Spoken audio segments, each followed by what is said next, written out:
Thing. Right. Yeah. So yeah. Assalamualaikum everyone. Can you hear me, brother? Islamic calling. Yeah, I can hear you. Yeah. So welcome to our hosted live for in a very long while, right? Oh, we just Yeah. started. I thought you were going to do like an intro and then introduce me. Yeah. No, I mean, I just thought that we just might as well just go on live because since this is supposed to be a co-hosting between both of you and I. So yeah. So basically, So today we are going to react to Daniel's channel, right? So, but before we do that, cue in my intro as usual. So, can I play my intro first, or do you want to play your intro? Actually, you know what? Just play your intro. That's fine. All Oh, right, brother, okay, I'll play my inside is intro here. then. So, yeah. Oh, who's here? Oh, Dread Inside is here. All right, okay. Anyway, yeah. So let's continue with my intro, and then we can continue with the show and show. Sure, sure. So, cue in intro.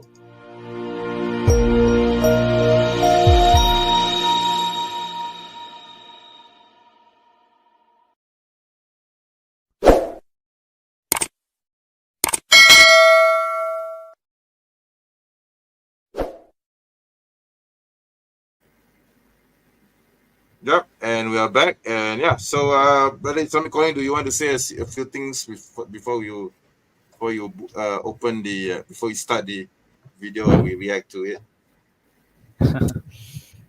You mean Yeah, before I start slaughtering Hindus, Hindu apologists? yeah, It's- Assalamualaikum, everyone. yeah. Uh, Assalamualaikum, everyone.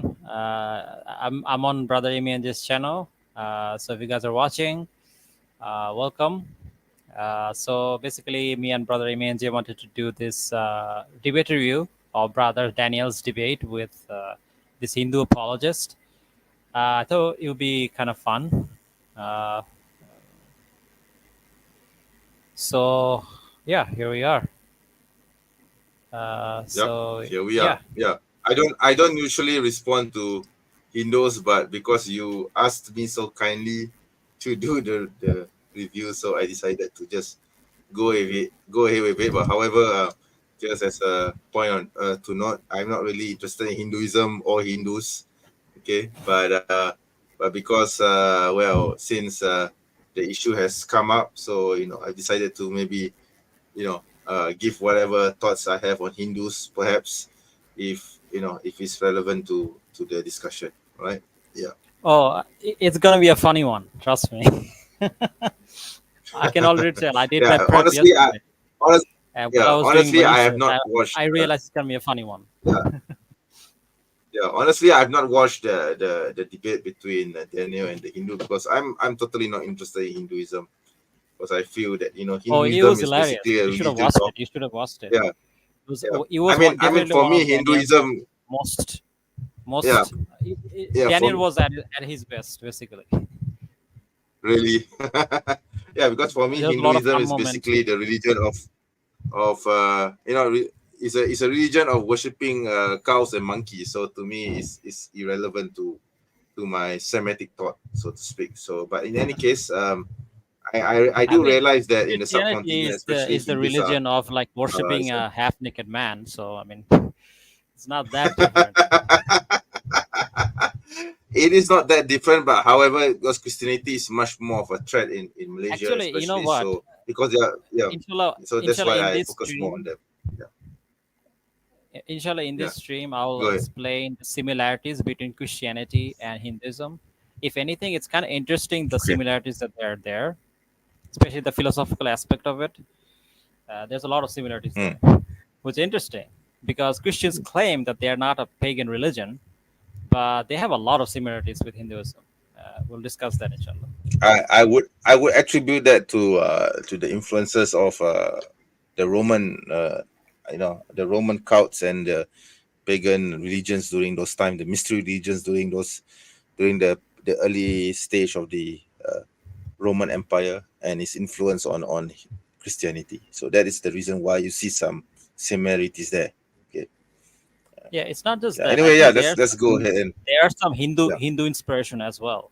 Especially the concept of avatar is something that was well known in Hinduism for like thousands of years, and that's exactly almost the same as the Yeah. concept of Jesus reincarnating as a god, or kind of like a demigod. Yeah, that, So that this that concept, that actually came from the pagan religions. Yeah, I mean the Roman yeah. pagan religions have the same concepts. So who's to say that Hinduism didn't borrow from those as well, or perhaps I think Hinduism has this concept of avatar is kind of unique in Hinduism, and it's too similar to Christianity. You know, especially the concept of Jesus being born. Like, I don't know if Roman religions or Roman pagan religions exactly had this. I think it's more like they had like different demigods or different gods, but I don't know if they were born as human beings to lead kind of like mankind to like in greater purpose, and that's exactly what it is in Hinduism, and that's exactly how it is in Christianity, and that aspect is actually very similar. Oh, I think you okay. muted. So I think I'm muted. Yeah. So yeah. Anyways, in terms of the Roman religions, I think there is some similarity there with the concept of avatar in the sense that the gods plural in Roman religions or mystery religions, they come to Earth and they copulate with humans, and then the human woman will give birth to a demigod, but these demigod are also human, and yet at the same time they have some divine attributes. So that's actually quite similar to Christianity as well. Yeah, but Hinduism is also a very old Yeah. religion. I mean, it might even predate Yeah, some of the true. pagan That's true. Yeah, stuff. perhaps we don't know this for sure, but I think perhaps the Romans may have copied it from Hinduism. Who knows, right? We don't know for sure. We don't know who borrowed from who. You see, so But the I point mean, is, the when it comes paganism is to stupid. yeah Whether it's Christianity or like Hinduism or whatnot. Aki, you're muted. Aki, you're muted. You're muted. Can't hear you.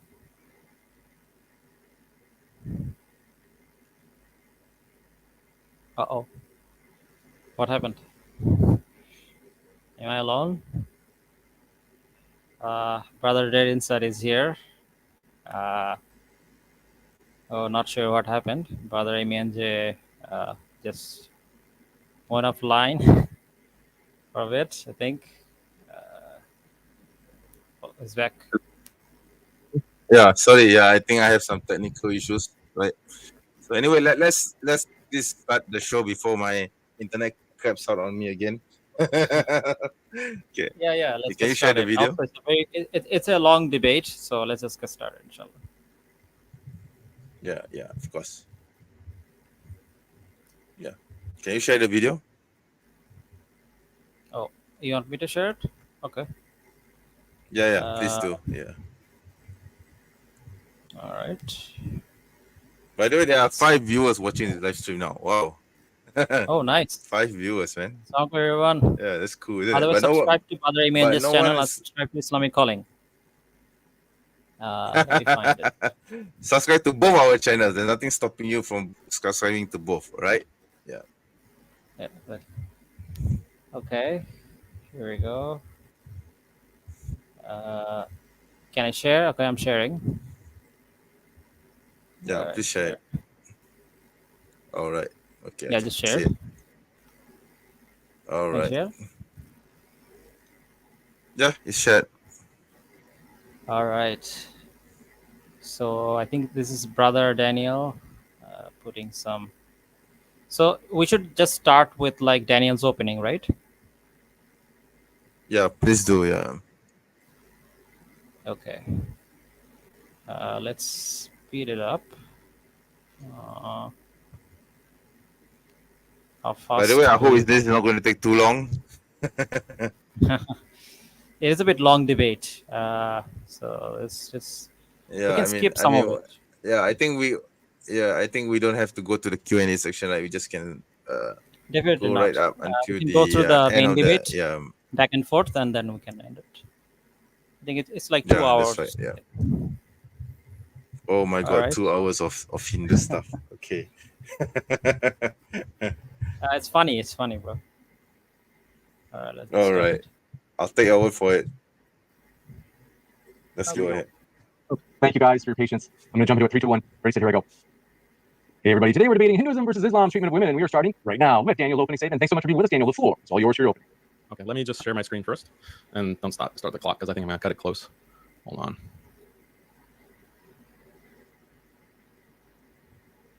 Do you see, James? Yes. Okay, so you can go ahead and start the clock right now. Bismillah, alhamdulillah, wa salatu wa salam ala rasulillah. Let me be clear. This debate is not about demonizing Hindus. Anti-Hindu hate is completely unacceptable. My purpose in this debate is simply to have an academic discussion about Hinduism as a religion. Hindu scriptures contain many shocking teachings against women, and we need to discuss it. But keep in mind that moderate Hindus reject these teachings and condemn their scriptures. Hindu extremists, however, refuse to disavow these shocking beliefs and practices. This matters because these scriptures inspire Hindu extremists to kill and abuse women in the millions. Consider these facts. India is the world's capital for human sacrifice, especially the killing of women and children. In the past decade alone, Hindus have committed over 100 ritualistic human sacrifices. Human ritual sacrifice is called Purushameda, and it is taught in many Hindu scriptures. India is also, sadly, the gang rape capital of the world. Earlier this year, a female Brazilian travel blogger went viral describing how she has traveled to countries all over the world, but it was only in India where she was brutally gang raped by 8 Indian men. Now, you might say that... Yeah. Did you hear about this incident that happened in India? Yes, I know about this incident. Yeah, there was this Brazilian, I think. Was it a Brazilian couple Yeah. or I think Spanish couple? I don't Brazilian remember. blogger. Spanish. I think Brazilian or Spanish. Spanish. I don't remember. Yeah, I don't remember. But they have traveled around the world. But when they came to India, this unfortunate incident happened. Yeah. So apparently, And by the way, according to, I have a friend. I happen to have a friend who travels to India often, and he told me that this is not something uncommon, and this is something which usually happens to tourists or those who come to India. Yeah. yeah, I mean, like this is very common in India. I mean, if you just Google or on YouTube, sorry, if you just search on YouTube, I was assaulted in India. You will see countless testimonies of like travelers and tourists saying that these things happen to them. Wow. Or they were assaulted like Wow. that, in their room or like in That's the horrible. street. Yeah, I mean, like Yeah, that's it's horrible. very Yeah. common phenomenon there. Hmm. And especially also another thing to note now, to be fair to like Indians, is that India is heavily crowded. Like there's a lot of people there. Mhm. So Really? in general, it's just not safe for women to like go around, especially alone in India. Mm-hmm. Yeah. Let's continue, shall we? that rape happens in all countries of the Yeah. world, but what's unique about India is that Hinduism teaches that their highest gods engage in rape and gang rape. These teachings clearly influence some Hindus, but don't take my word for it. Studies confirm that a large percentage of the Indian population justifies the legitimacy of rape by appealing to the behaviors of their Hindu gods. The UN reports that in India, females are twice as likely as males to die before reaching the age of 5. That is a horrifying statistic. What contributes to it the most is sex-selective abortions and female infanticide. Using ultrasounds, expecting families can determine the sex of their unborn children. But in India, there's a genocide of female children being aborted in the womb. The BBC... Yeah, this is actually a very common phenomenon in India, which is basically the female infanticide. So basically what they do is that if they learn that their wife or like their daughter is going to have a girl, they basically abort the fetus. They get rid of the fetus because they don't want a girl, they want a boy. So this is a very common phenomenon. I find it very interesting that isn't it amazing that the Quran talks about this like 1,400 years ago? There's an ayah about this, right? Yeah, of course. So I guess it's I think it must be a common thing among pagans that they just don't like girls for some reason. Because the pagan Quraysh did not like girls and they were idolaters. So even Hindus do not like women, do not like girls. So is there something in common with paganry that we don't know about?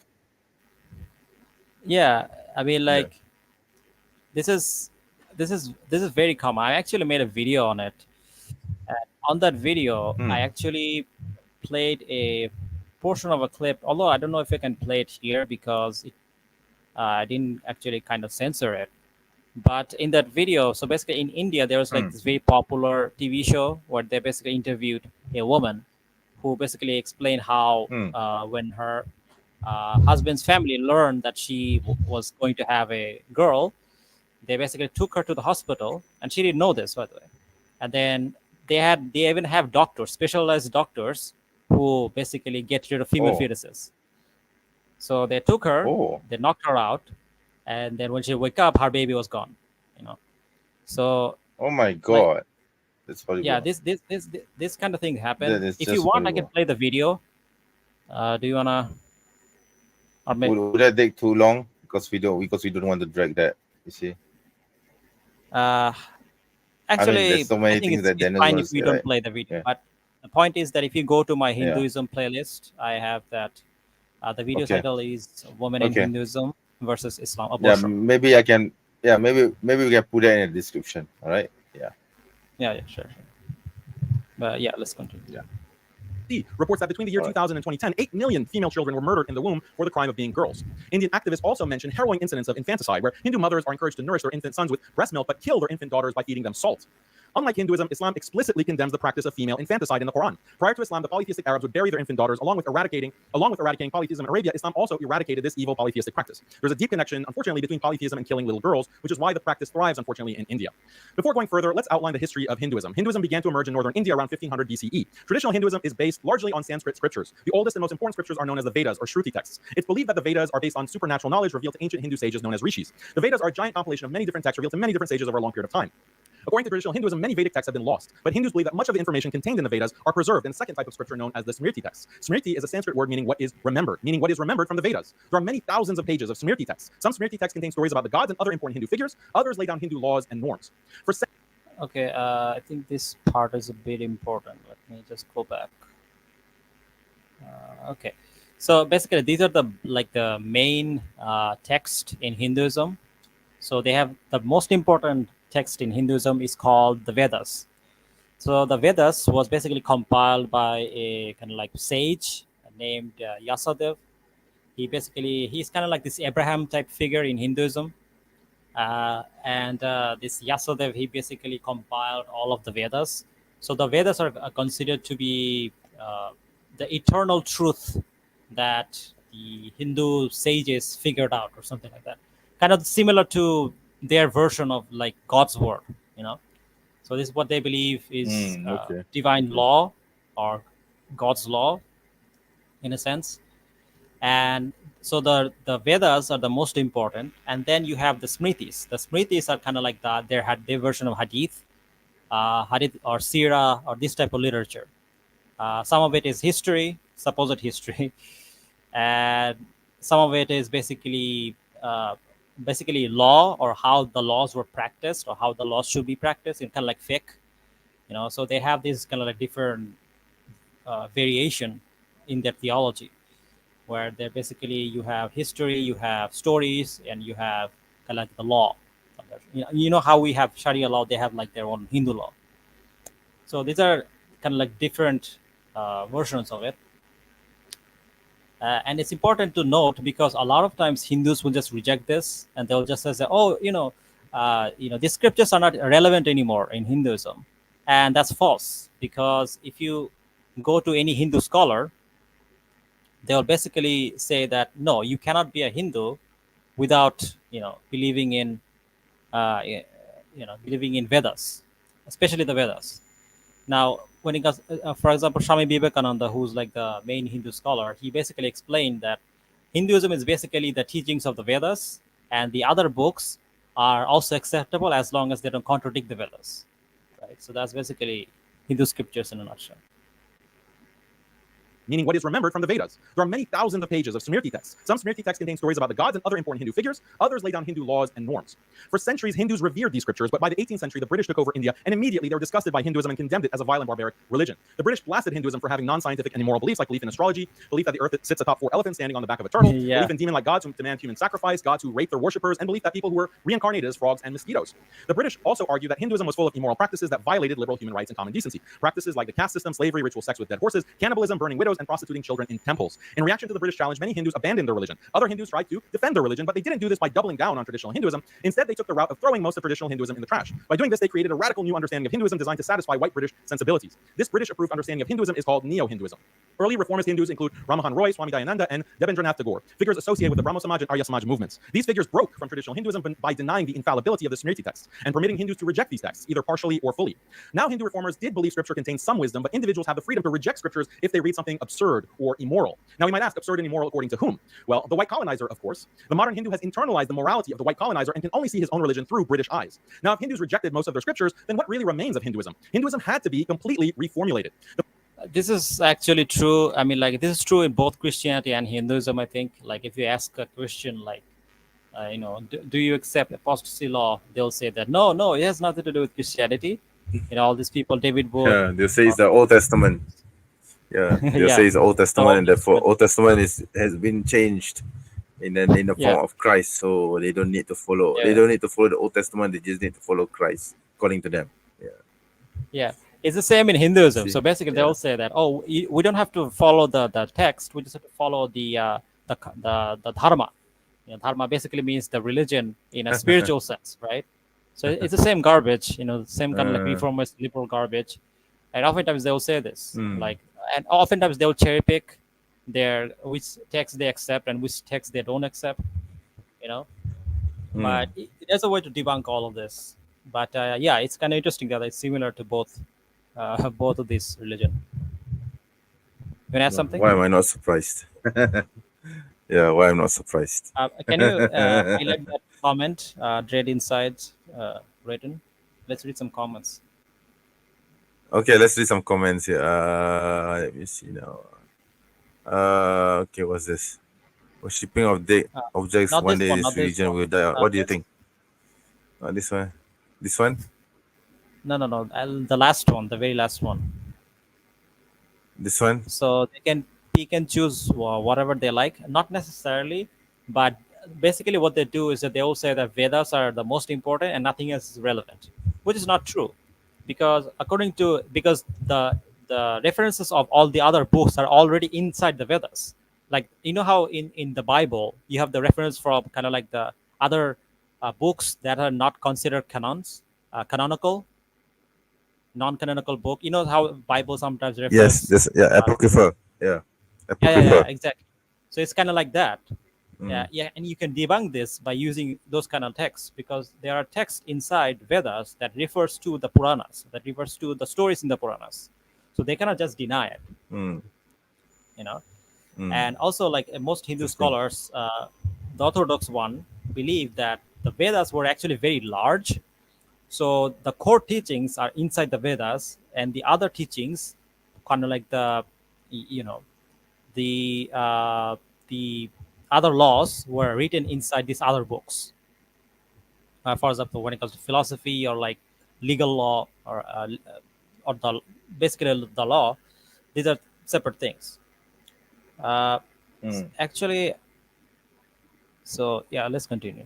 The most important Hindu reformer was Swami Vivekananda, who died in 1902. Vivekananda claims that most Hindu scriptures, even the Vedas, are not binding upon Hindus. Vivekananda claims that Hinduism is different from other religions because other religions emphasize the importance of scripture, but in Hinduism, the ultimate source of religious knowledge is not scripture, but rather direct mystic experience, or moksha. What is direct mystic experience? It's been proven scientifically that humans can undergo an altered state of consciousness where they feel themselves become one with the universe. They feel themselves melt away and exist outside of time. This mystic experience has been studied by cognitive science, and it can be induced through the ingestion of drugs like ayahuasca and DMT. It can also be induced through meditative chanting and sensory deprivation. Humans in all the major religions. Can you give me a few minutes? I'm going to be back, inshallah. Yeah, okay. In the meantime, I'll just switch on my camera, right?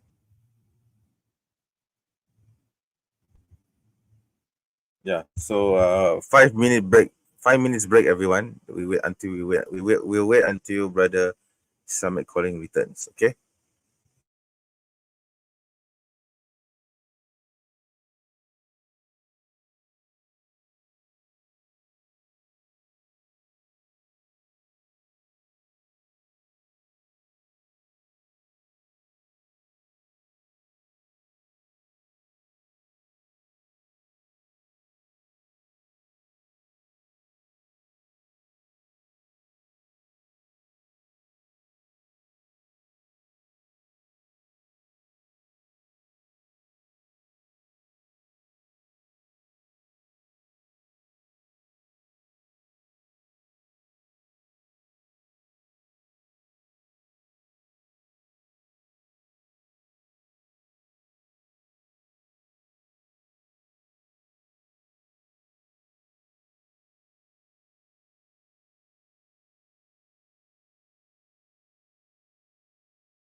All right, I'm back.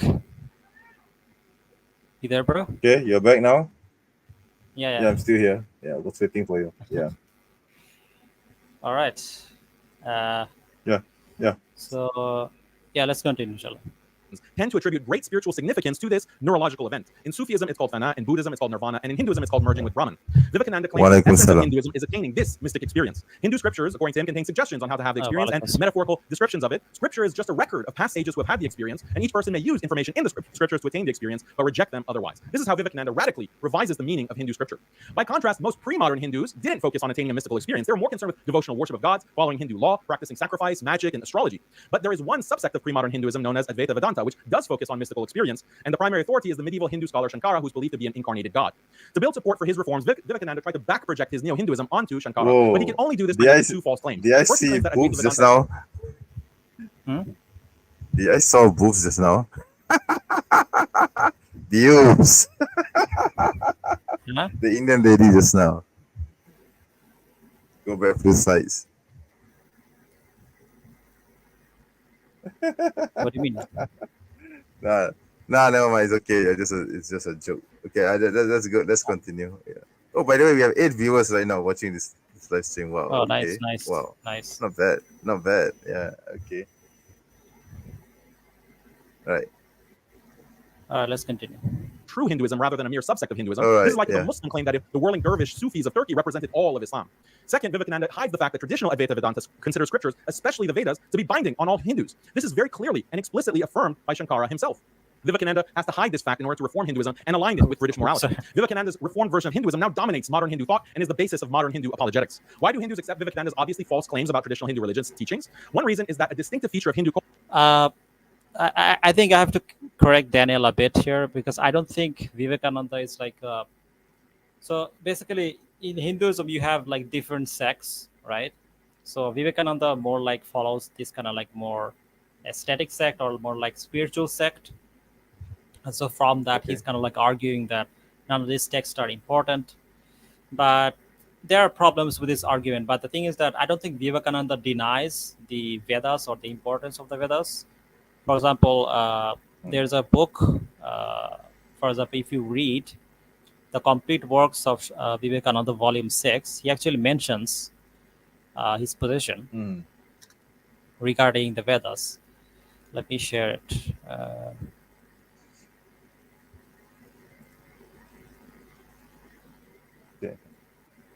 Can you share it? Okay, let me make it bigger. So this is a book by Swami Vivekananda, Complete Works of Swami Vivekananda, Volume 6. So he says, by the word Shastras, the Vedas without beginning and or end are meant. In matters of religious duty, the Vedas are the only capable authority. So Daniel is a bit wrong here to say that Vivekananda's position was that completely rejection of the Vedas. He's not saying that.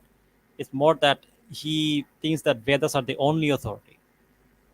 And then he said the Puranas and other religious scriptures are all denoted by the word Smriti, and their authority goes as far as they follow the Vedas and do not contradict them. So basically, he puts the Vedas in the forefront. However, what's funny is that his morality somehow always aligns with the British morality or the liberal morality, you know? So he somehow finds a way to like, so basically his argument is that, while the, actually, you know what, let's keep reading. Truth is of two kinds. That which is contestable by the 5 ordered senses of man and by reasoning based thereon. To that which is cognizant by subtle subconscious of the power of yoga. Knowledge is acquired by the first means is called science, and knowledge acquired by the second means is called Vedas. So basically, he thinks that Vedas are basically something, some kind of innate knowledge that you can get by meditation or things like that. Oh, okay. Sounds like the Batiniya, by the way. Sounds like what the Sufis do. Yeah, so Sounds very basically similar to he is. Batiniya. So basically, he is kind of denying the Vedas in a sense, but he's not denying the scriptures altogether. So basically, basically the way he argues is that the laws of the Vedas, and this part I think. social laws and customs, likewise being based on karma kanda, have been changing and will continue to change hereafter. Minor social usage also will be recognized and accepted when they are compatible with the spirit and the true scriptures and conduct, example of the holy sages. But blind allegiance only to usage such as repugnant shastras and holy has been the main cause of downfall of Aryan race. So basically, the way he describes Vedas is the Vedas are divided into two portions: the knowledge portion and the ritual portion. And he basically says that when it comes to the social laws, these are basically things that changes, and because of that, anything that Hindus practice in the past are no longer relevant now. That's how he argues. But he is wrong because uh, the truth is the truth. If the Vedas are the truth, then that law has to be the same. Because, for example, I mean, the Yeah, caste it's system gonna be is something unchanging. that they maintain for all of history.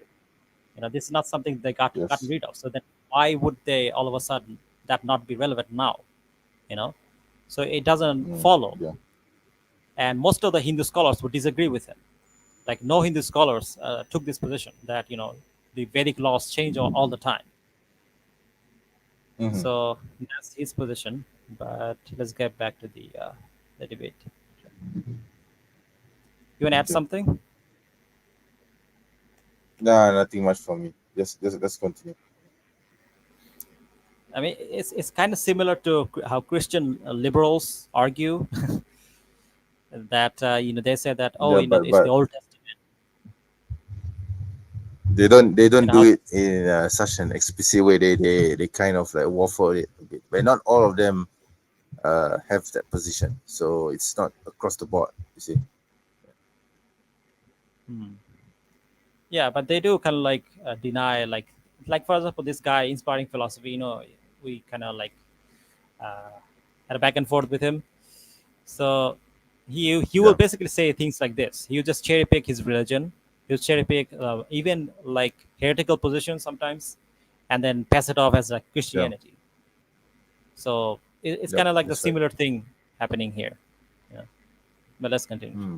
Okay. Cultures that they have no concept of history based on empirical facts. For thousands of years, Hindus never wrote histories, only supernatural mythology. They differed from other civilizations which did write histories, like Greco-Romans, Christians, Chinese, and Muslims. For this reason, many Hindus feel no shame in making the most absurd ahistorical statements. For example, the Sanskrit term Vimana means a palace that flies through the sky. In the late 19th century, the Hindu reformer Dayananda notes that the Vedas mention Vimana. This is proof that ancient Hindus had developed airplanes thousands of years before the Wright brothers. Recently, India's current Prime Minister, Narendra Modi, has argued that ancient Hindus had developed plastic surgery thousands of years That's before funny. modern medicine. The proof? Hindu scripture features a god known as Ganesha who has an elephant head but a human body. That So is obviously, funny. ancient Hindus must have had the medical technology to surgically transplant an elephant head onto a human body. Followers of Modi also claim that in ancient times, Hindus invented the internet, stem cell technology, and even spacecraft. Now let's do an objective comparison between Islam and Hinduism on the treatment of women. Obviously, there are teachings in both religions that modern liberals find problematic. This is because both Islam and Hinduism are patriarchal, so in both religions you find things like minor marriage, polygamy, patriarchal authority over. Can you give me a minute? I'll be back in short. Okay. So I guess yeah, 1 minute break again.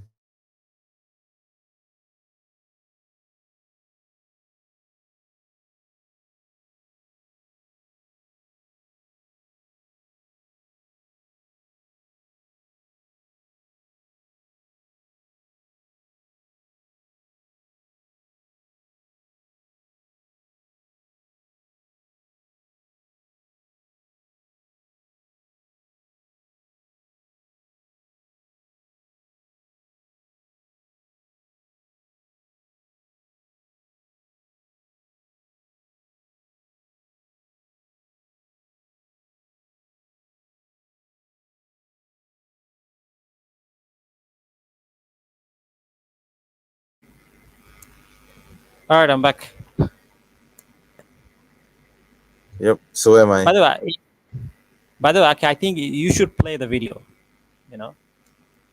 Since you're the host, you should play it. I can tell you when to stop if you want. I can hear you. A sound. Nah, I think it's better you do it because I wouldn't know when to stop. You see, so I can tell you when to stop. then the flow won't be that great. So it's better if you do it. All right. for the wife, concubinage, modesty rules, rules of divorce, etc. Since these practices are found in both religions, it would be stupid for a Muslim to blast Hinduism for these teachings, and likewise, it would be stupid for a Hindu to blast Islam for these teachings. But I'm going to make a bold prediction. My prediction is that my opponent today will only attack Islam for teachings that are also found in Hinduism. If my prediction is correct, then Hinduism will objectively lose this debate. By contrast, I will criticize Hinduism for its shocking teachings that have absolutely no counterpart in Islam. This is because I will argue against Hinduism using Islamic values, but my opponent can only argue against Islam using the British colonizers' values. So let's start with what Hindu scripture says about women. First of all, women are barred from reading the Vedas. Only men of specific castes have the privilege of reading the Vedic scriptures. The Devi Bhagavatam says, falsehood, vain boldness, craftiness, stupidity, impatience, overgreediness, impurity, and harshness are the natural qualities of women. Women are so impure that the Vishuddha Manusmriti says men shouldn't even sit alone with their own mothers, sisters, or daughters. Hindu wives are so degraded that texts like the Skanda. Yeah, the Hindu sages are wild. They wouldn't even sit with their own daughters. They're like, their own mothers and daughters. Yeah. Oh, that's interesting. They have this very degrading view of women. Huh? Yeah, I mean, like, you have no idea. Like, the way they describe, like, I have a lot of references. I'll pull up later, inshallah. But like, we'll see.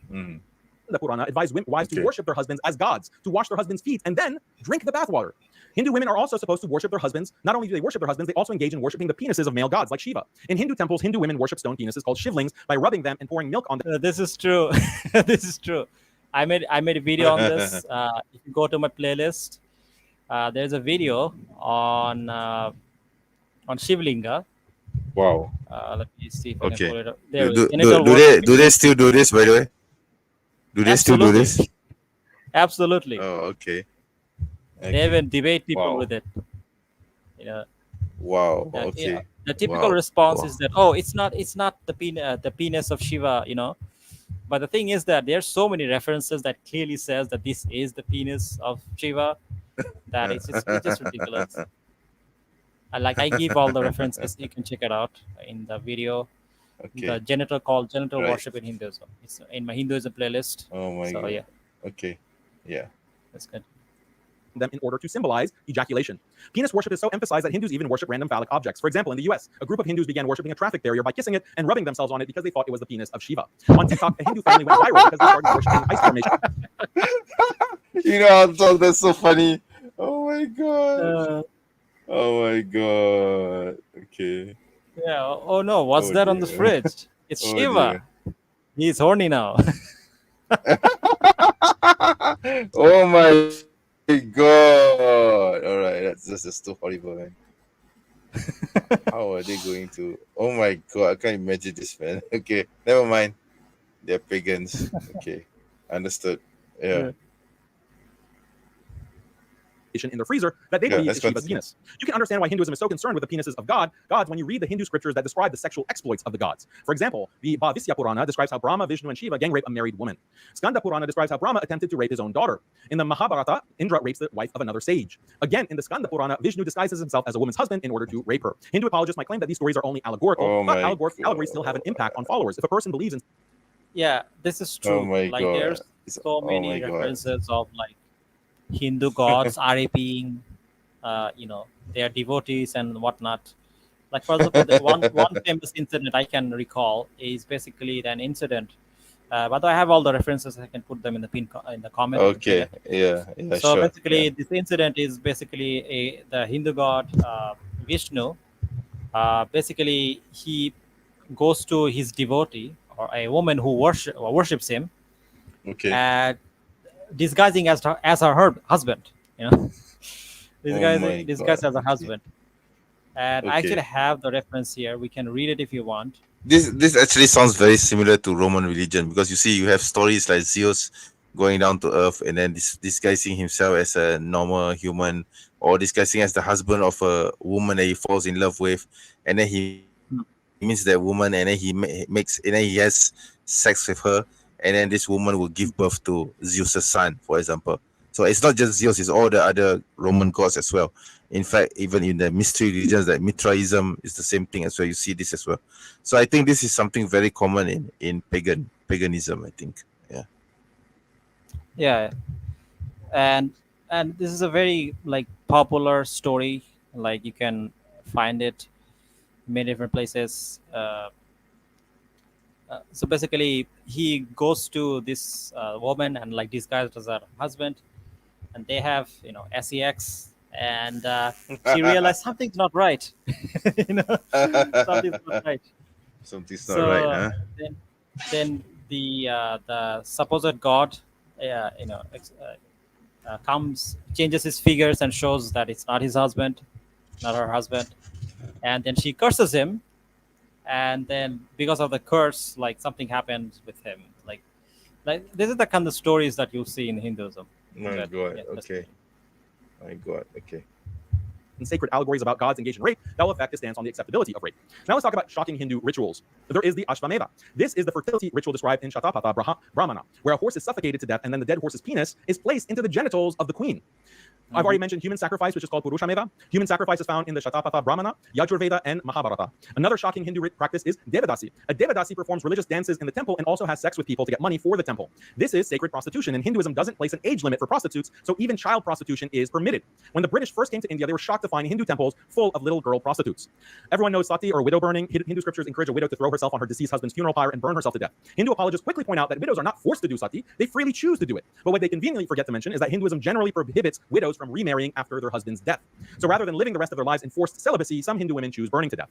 Given all these repulsive teachings, how do Hindu apologists respond? What's funny is that Hindus online are constantly attacking Muslims for the non-liberal teachings within the Quran. But when Muslims respond to these attacks by pointing out that Hindu scriptures have far more illiberal teachings, Hindus have a predictable strategy for dodging these critiques. It's so predictable that we can even describe. Actually, I found the reference. If you want, we can read it. It's kind of funny. Yeah. Do Let me. you want to share it? Yeah. Let me share it. Yeah, brother Alham, he made a funny comment here. Luckily, there's no Kratos in Greek myth. Even Have you Hindu played the game before? Yeah, I got God of War. Yeah, God of War. No, he's referring Yeah, to the PS5 game, God of War. Yeah. No Kratos, huh? Yeah. Okay, you can read from this portion. Can you read it? Let me share it first. No, I can't see it. It's too small. Can you read it? Yeah, hold on. I can't see it. It's too small. Let me make it bigger. Can you see it now? No, I need to open my glasses to see it.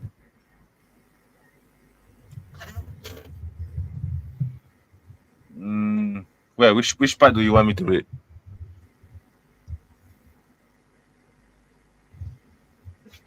Let me.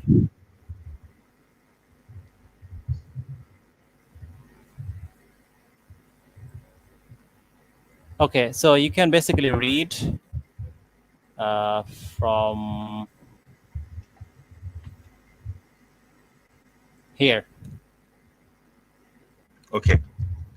Seeing her dear husband before her, she became very glad and washed his feet and shed tears of joy and bowed down to him. Then she, impelled by love, made him take his seat on the beautiful jewel throne, and giving him sweet scented battles with camphor, began to say, "Today my life has been crowned with success, for I am seeing again my Lord returned from battle." Then she cast smiling glances, askance at him, and with her body filled with rapturous joy, lovingly asked him the news of war in sweet words. Okay. What else? Then you can read from here. Okay. When I returned to my home, Siva went back to his Siva Loka, thus saying, "Hari, the Lord of the world, slept and then engaged in sexual intercourse with her." Oh dear. But the chest Surasi, finding this time her experience quite different from what she used to enjoy before, argued all the time with herself, and at last questioned him. Yeah, Okay. read And from then, here. "Who are you, oh magician? By spreading your magic, you have enjoyed me." Meaning rape her, right? "As you have taken my chastity, I will curse you, Bhagavan Narayana, hearing Tulasi's words and being afraid of the curse. Oh, a god is afraid of a curse. Assume his real, assume his real beautiful figure. The Devi then saw the eternal lord of the Devas before her. He was of a deep blue color, like fresh rain clouds. A blue god, you mean like Avatar? With eyes Yeah. like autumnal lotuses and with playful lilas equivalent to tens and tens of millions of love personified and adorned with jewels and ornaments. His face was smiling and gracious. Of course, he would be smiling. He just raped her. And he wore his yellow-colored robe. The love-stricken Tulasi, seeing that lovely form of Vasudeva, immediately fell senseless. And at that very moment, regaining consciousness, she began to speak. Yeah. So, oh, this is the part. Oh Lord, thou art like a stone. Thou hast no mercy. By hypocrisy, thou hast destroyed my chastity, my virtue.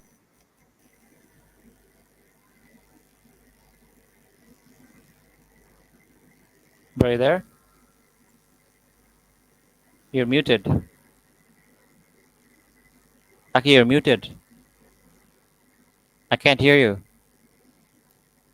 Can't hear you, bro. Can't hear you. I think you're muted, bro. Brother Minja, you're muted. We cannot hear you.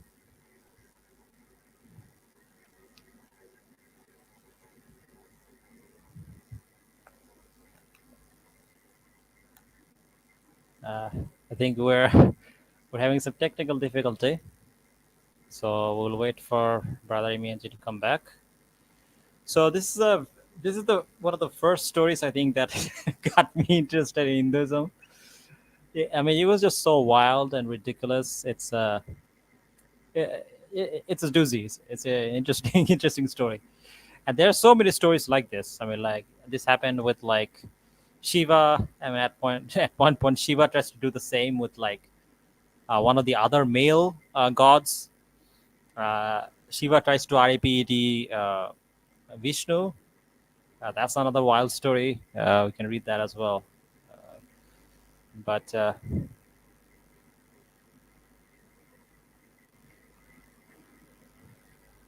were you there?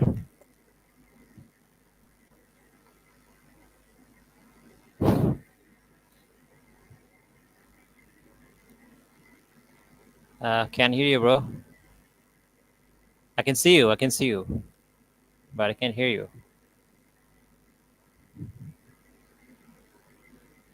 I think the Pajits attacked the stream and attacked his mic.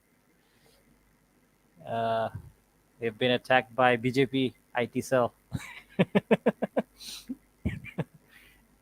the BJP IT cell attacked us. Attacked Brother Amian's mic. So he needs to fix it. So let's wait till he comes back, inshallah. Let's read some comments. Brother Alham says, "Sheesh, these kind of stories." I know, right? And Hinduism is basically full of stories like this. There's just so many of them. It's just kind of ridiculous. Now, one of the defenses you could make of this is they might say that, oh, this is just metaphorical and this and that. But I think that the thing is that even if I was to accept like this is some kind of a metaphor, I mean it clearly isn't, but let's say it is, right? Like what kind of like moral lesson are we learning from a supposed god, RAPing like his own devotee? Like I don't get it. Like what lesson are we supposed to learn from this?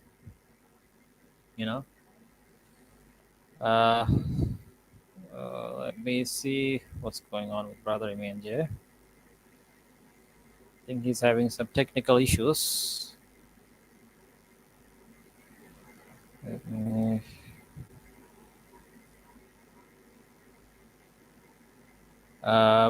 Brother Red Inside says that can't hear me. Let me.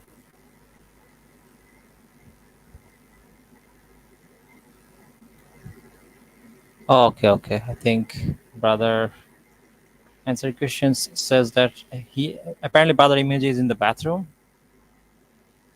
Uh, okay. I guess hold on. Let me send you some text. See what's up. Brother, oh, there he is in the chat. Okay, so basically, Brother Imianje had a technical issue. I think his PC crashed, so he's rebooting now. Meantime, send your any questions you have regarding Hinduism. You can ask me. I'll answer to my best of my degree.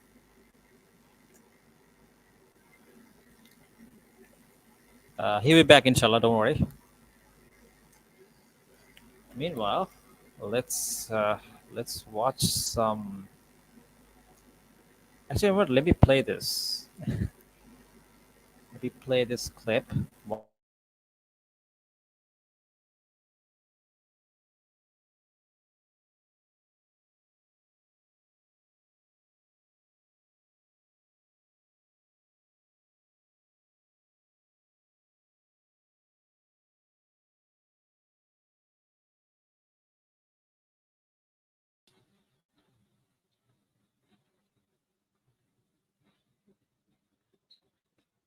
Hello? Anyone there?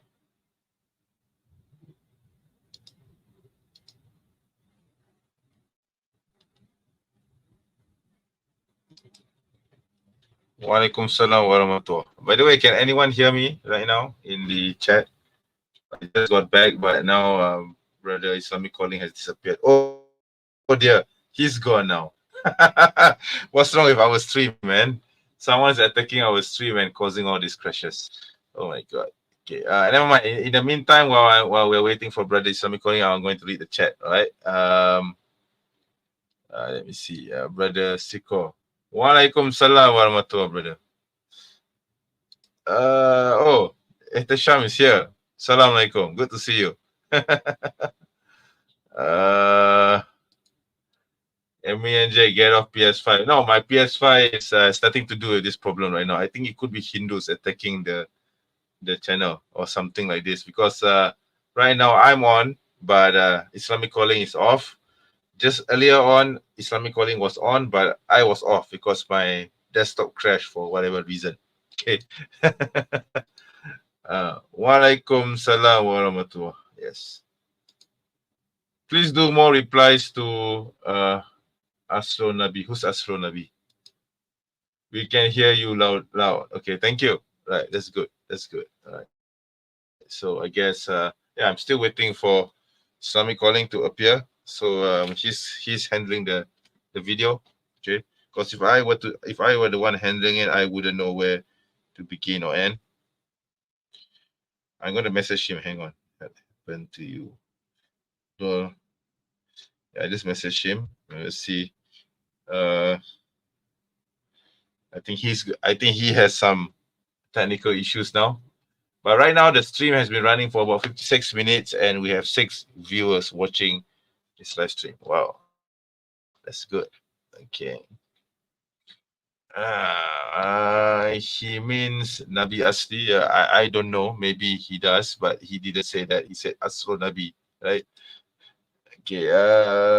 Answering questions. Yeah. And yeah, how are you again? I know it's you at the Sham. Okay. How's the Sam Shamu bashing going, by the way? Okay, maybe perhaps if you guys don't mind, I want to play this song which I dedicated to Sam Shamoon. if the brother from Islamic Calling is not going to come on yet, let me see if I could share my thing. Wait, okay. Let's see.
Can anyone hear me now? Yeah, I'm going to bring on a song dedicated only to Hasamo Shamun.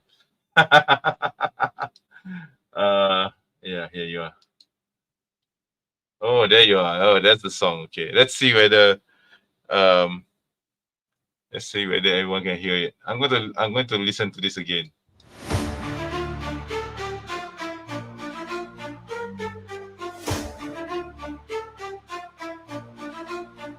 Yo, listen up, got a story about a scumbag named Hasamo, preaching on the mic, but he ain't a role model. Christian apologist hiding behind lies, behind closed doors, he's the devil in disguise. Court docs out, man, they don't lie. Abusing and lie, can't hide in the sky. Harassment, stalking, physical abuse, protective order served, now we light the fuse. Yo, Hasamo, thought you were a preacher, man, but you crossed the line, now you in the can. No respect for a punk who can't keep his hands off his own kin, now we taking a stand. Search around, not in your real name. Ashamed of Hasamo, trying to play the game. Preaching on the stage, but everybody knows you ain't nothing but a coward in the night it shows. Search around, time to face the heat. The secret's out now, no place to retreat. Hiding in the light, but we see your sins in this battle. For justice, truth wins. Whoa!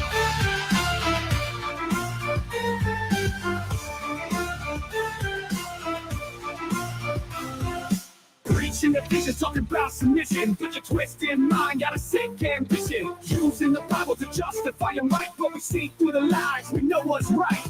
Acting so righteous, but it's all a facade. Mocking and hating, it's a full-time job. Using religion to spread your hate.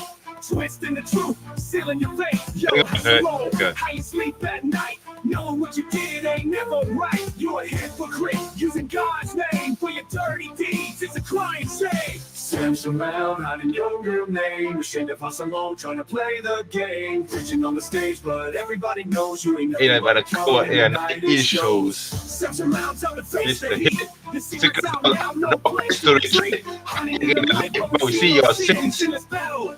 For justice, truth wins. Okay, that's enough dancing from me. Okay, I'm going to bring back brother. There you go. You're right. Yeah, you're back. Thank God. Okay, that's a song dedicated to Hasamo Shamun. So yeah, just an interlude while waiting for you. All right. Okay. So okay, let's go back. Let's go back to our original program.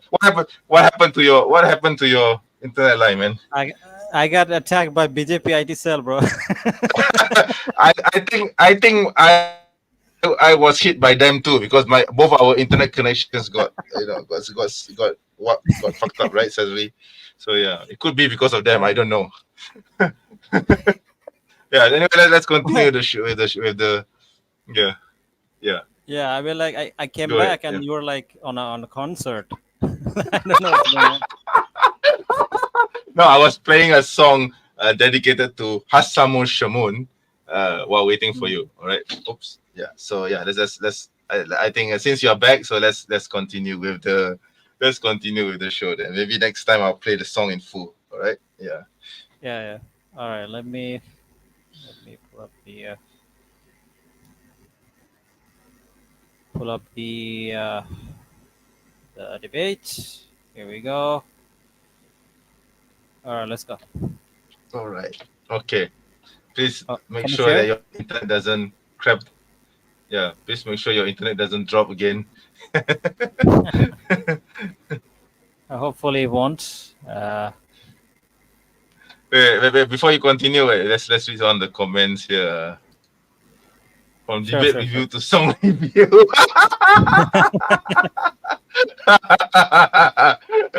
And then Brother Etesham says, next song. Oh, okay. Next song will be on Nabil Qureshi. Yeah, I'm actually thinking of doing that, actually. Yeah. I mean, in fact, I'm going to create a song on David Wood as well. So, yeah. Okay. Anyway, let's continue with this. Yeah. Yeah, let's continue. Oh, before I went, I actually wanted to play like a small portion of. I think you better video. not, because it might crash the internet again for some reason or another. Yeah. Yeah. All right, let's continue. Yeah. Cite the fact that according to Hindu scripture, widow burning is encouraged. step 1, the Hindu bot denies such teachings are found in Hindu scripture and demands citations. So you provide the citation, then Hindu bot goes to step 2 and claims the citation is invalid because it's been mistranslated by non-Hindus. So you provide a translation from a Hindu translator until it's undeniable that Smriti text is real. But that doesn't stop the Hindu bot. He moves to step 3 and says he doesn't accept Smriti text. He only accepts Vedas. So in one fell swoop, the Hindu bot refuses to accept the vast majority of Hindu religious texts. But even then, you give citations from the Vedic text. At that point, the Hindu bot switches gears for step 4 and says he does not accept any scriptures, and Hinduism is not like Islam, and scriptures are not important. It's all about Anubhava and mysticism, etc., etc. At this point, the Hindu bot might also engage in creative history making, like saying the caste system was just about meritocratic division of labor, or Hindu women only practice widow burning to prevent getting raped by Muslims. Renowned academics like Audrey Trushka and Mirananda have debunked these revisionist histories as nothing more than cheap Hindu propaganda. This is how the Hindu bot operates, and I predict my Hindu opponent today is going to use many of these steps throughout the debate. I can confidently predict. Yeah, so one of the go-to kind of like responses to whenever you bring something, a reference from like the Puranas or like Smritis, is the, especially when it comes to Puranas, is that they will say that, oh, the Puranas are not relevant, it's not part of Hinduism. Well, there's a very easy way to debunk that, and I think if we watched, let me stop sharing, let me share another video. If you watch the video, it will make you clear that this is absolutely bogus. Let me share the video. Here we go. Hopefully it won't crash. I Here hope we not. go. Yeah. Okay, here it is. Let me share the share it with you guys.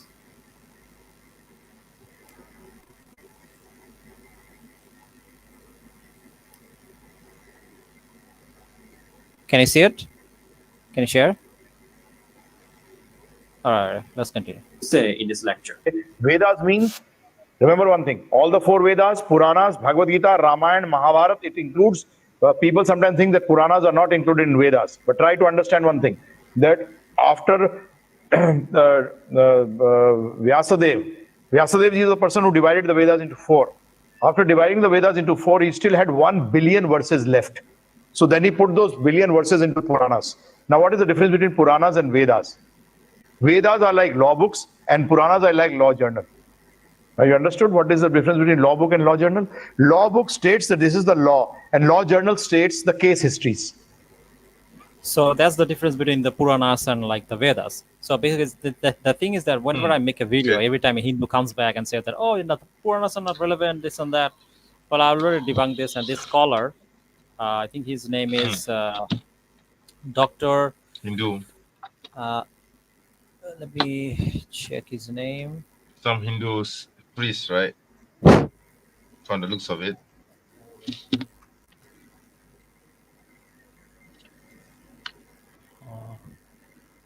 Yeah, I think his name is Vindravan Chandra Das. Okay. Dr. Vindravan Chandra Das. And he's a very well-known scholar of Hinduism. Yeah. Right. So, yeah, so if anyone claims that, the Puranas are not relevant, they're wrong. Okay. But anyway, let's continue, inshallah. Okay. Oh, can you share? Yeah, I'm doing it now. Yeah.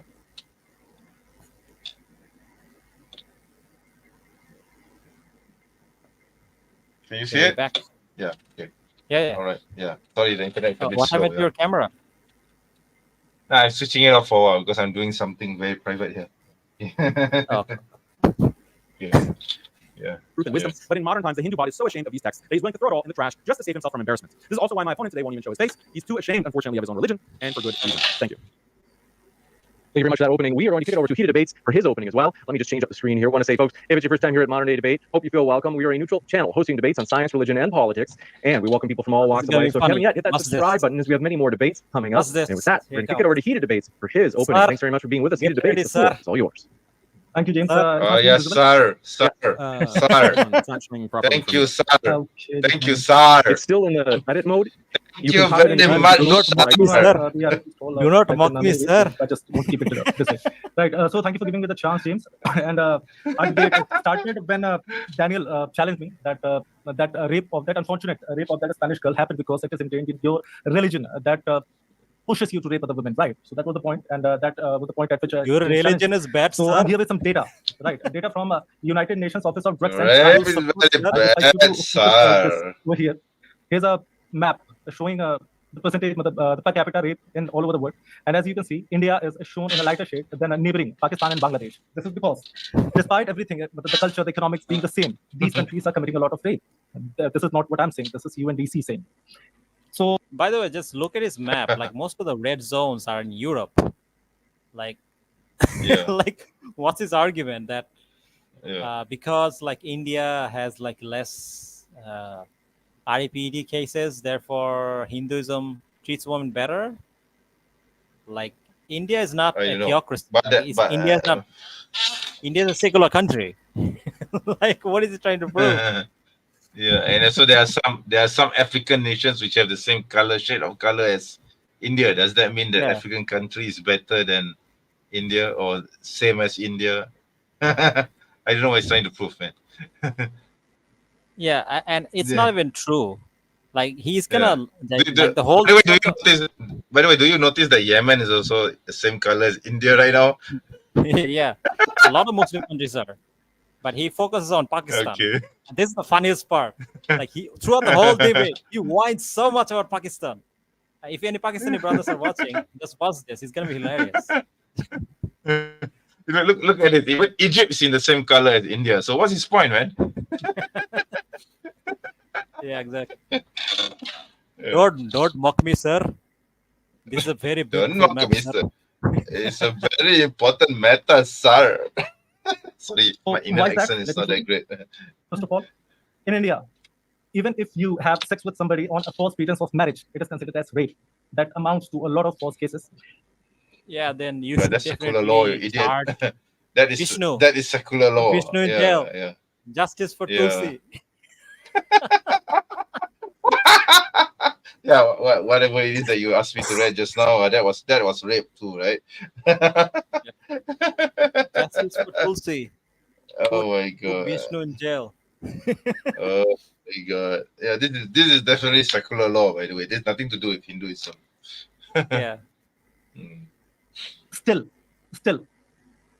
India has been characterized as one of the countries with the lowest per capita rates. That is not. By the way, one thing I noticed is that throughout the debate, he just constantly lies. Like all of this data is just straight up false. Like for example, he brings up this point about India.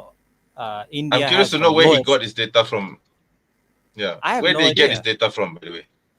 Oh, okay. Like I think But is he's there just a reference cherry-picking there? some numbers from UN, I think, but it's just straight up false because Okay. India's own government's data contradicts this. For example, let me share. Okay. Should I share it now or maybe later? Actually, Yeah. let me share. Yeah, let's do it now. Yeah. Go ahead. So here we go. Let me give you guys the reference so you guys know what I'm talking about. Yeah.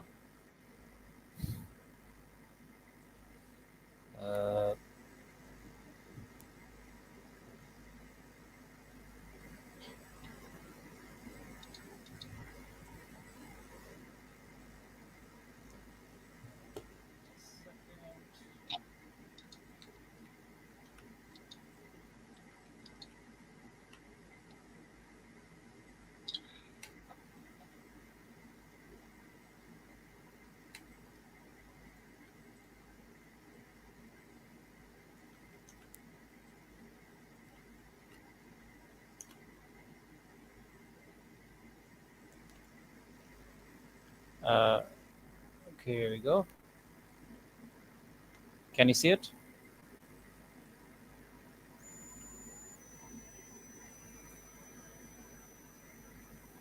Yeah, I can see it. Okay. So, in his debate, he says that the REPET rate is apparently the lowest. That's what he says. And then he actually, you know what? We should let him finish before we present this. Then it'll be kind of clear what he's trying to say. So let's let him finish.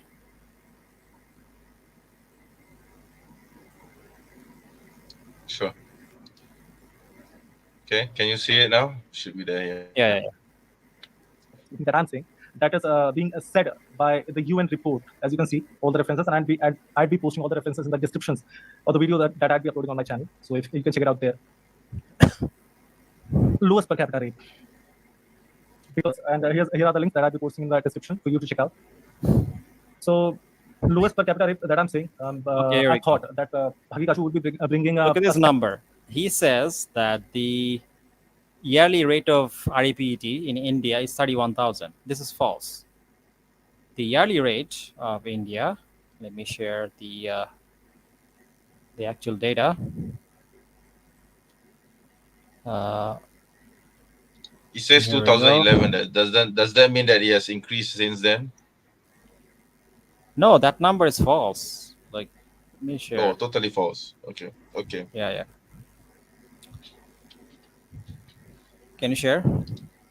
Here we go. Yep. 3 daily RAPE cases in India, Delhi, Uttar Pradesh, most unsafe for women. NCRB data. Okay. The National Crime Records Bureau, NCRB data released on 3 December identified Delhi as the most unsafe metropolitan city for women in India, while Uttar Pradesh emerged as the most perilous state for women in the country. The new report recorded the highest number of FIR linked to crimes against women, which is 14,000, among 19 other metropolitan cities under the categories of assault on women, intent, modesty, kidnapping, abduction women from Mumbai. The national average crime rate against women increased from 64% in 2021 to 66% in 2022. The total number of cases in metropolitan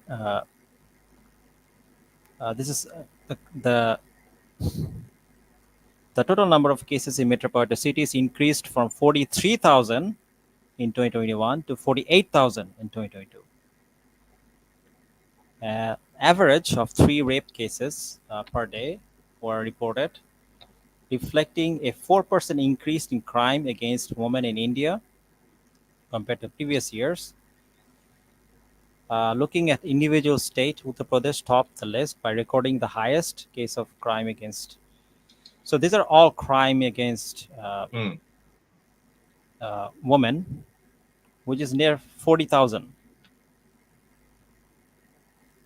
So, Okay. So most of this data that he brings up, it doesn't match.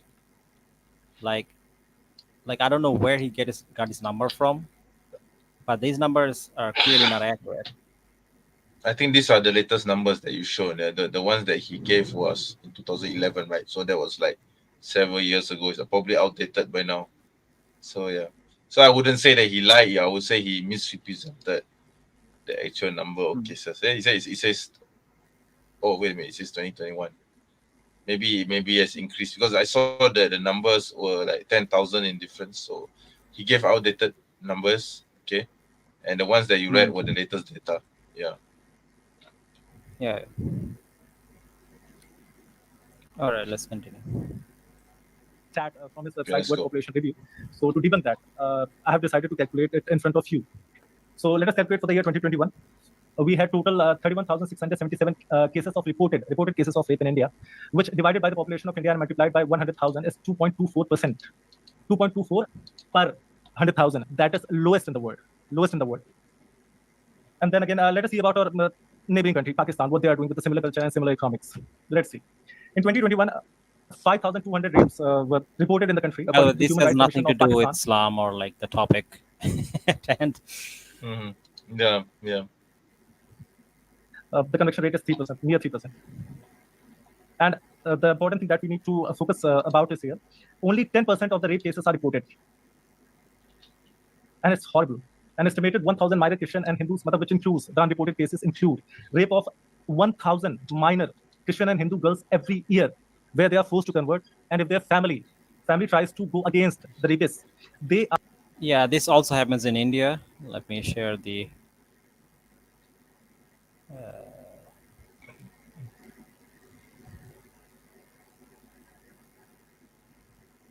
For example, in India, there was countless reported cases of thousands of Christians being converted to Hinduism.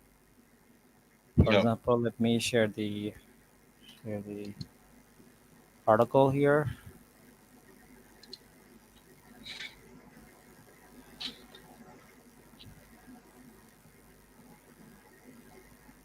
Here we go.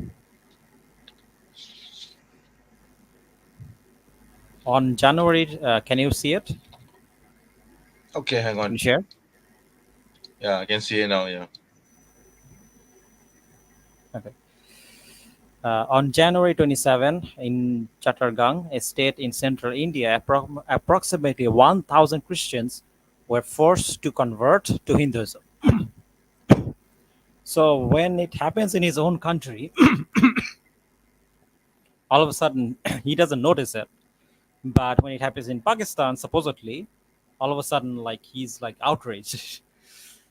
So here basically he's committing the cherry picking fallacy. He's only showing the crimes of Pakistan and ignoring crimes that are happening in his own country, done by Hindu extremists, an ideology he himself follows. So this is interesting. Well, let's continue. Very, very interesting indeed. Yeah.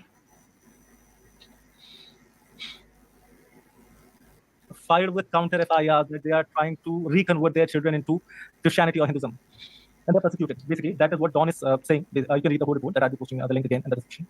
So let us calculate their rape per capita. It is 52,000, including the non-reported cases. This is absolutely false. Like the number is not 52,000. Not even close. So let me share what the actual number is. Why am I not surprised with this guy? He's falsifying numbers, huh? So according to Dawn, the actual number is only 6,000. Okay. And this has happened in 2023. Let me share the screen.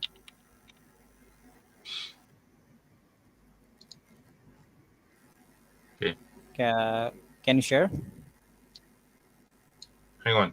Give me a moment. All right. Let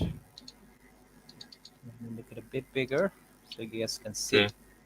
All So right. this is in a Pakistani news article, Dawn. 10,000 cases of violence against women in 2023.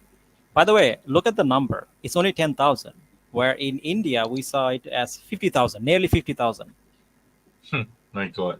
Why am I not surprised? So here it is. Up to 6,000 RAP cases were registered in 2023, meaning that one woman was raped every 45 minutes. Faisalabad topped the list with 780. So it's only 6,000. And he shows what? He shows it's 50,000.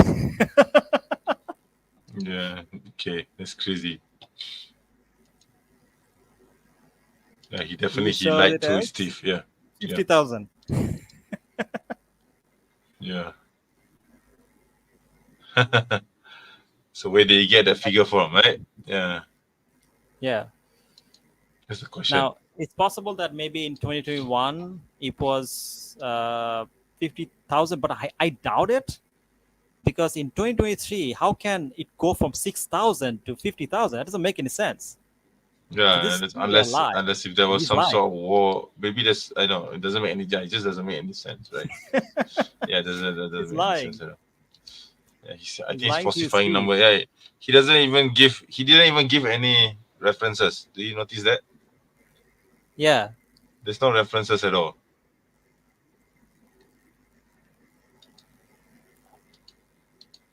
So yeah, let's continue. Divided by Alright. the population of the country, multiplied by 100,000 again, it is 22.25, which is 10 times than India.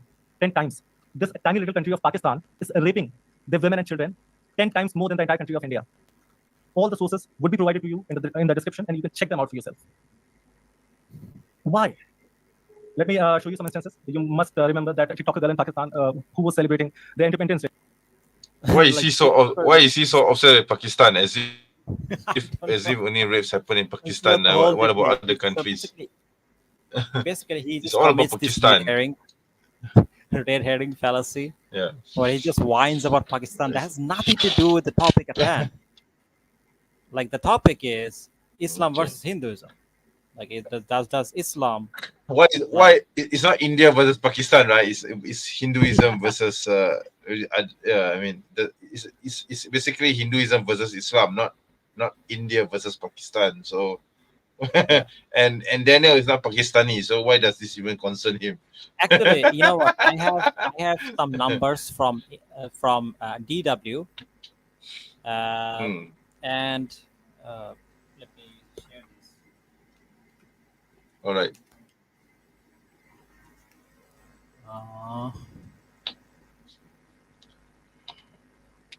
Okay, so let me share the screen.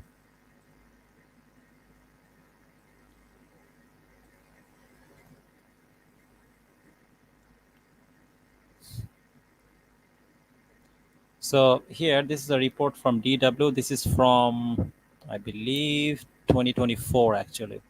So this is very recent. This very new one. An average of nearly 90 women rapes a day were reported in India in 2022. Now let's do some basic calculation. Why am I not surprised? Why am I not surprised? 90, 365 days, that would be 30,000. 30,000, and in Pakistan it's only 6,000. Yeah. You know? It's totally different, right? Yeah. It's totally different.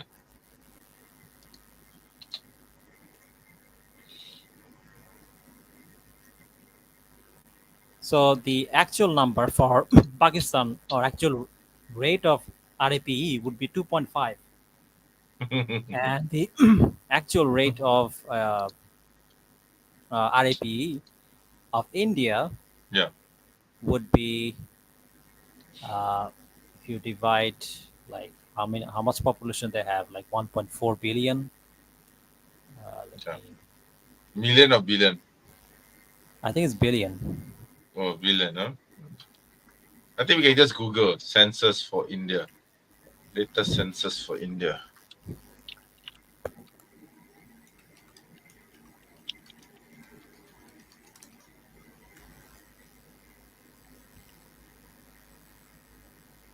(2011).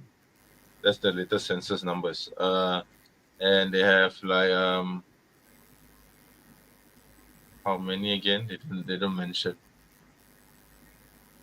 They didn't mention it. So it's like 30,000.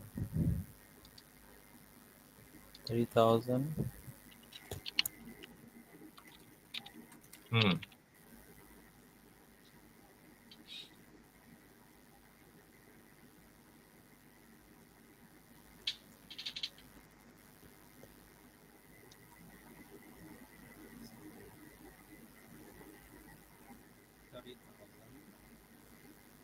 Divided by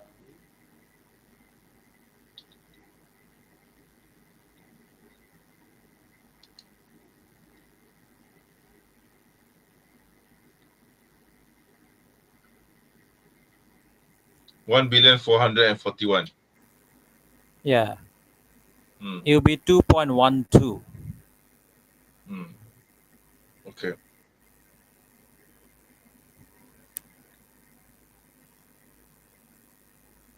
And the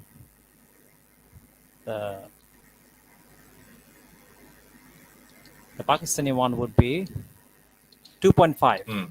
So actually, the Indian rate is actually higher. The Indian rate is 2.9, and Oh dear. the Pakistani rate would be 2.5. Oh dear. Oh dear, indeed. Yeah.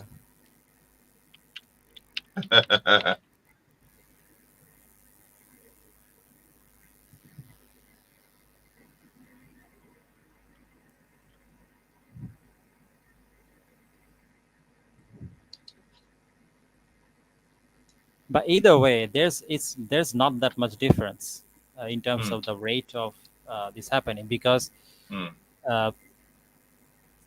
but either way, all of this is just like irrelevant to the actual discussion. But let's continue, shall we?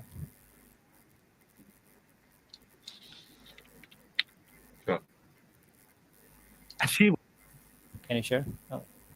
was molested Yeah, by the it's done. public people in the public. And if you read the whole report, it is so graphic. I'm not going to describe it on the screen, but yes, her undergarments were torn and her ass and vagina was fingered. What does in the this public. has to And the do public with was the doing that. debate? Like, okay, people get REPT in Pakistan or like assaulted in Pakistan. It also happens in India. Like, what's the point?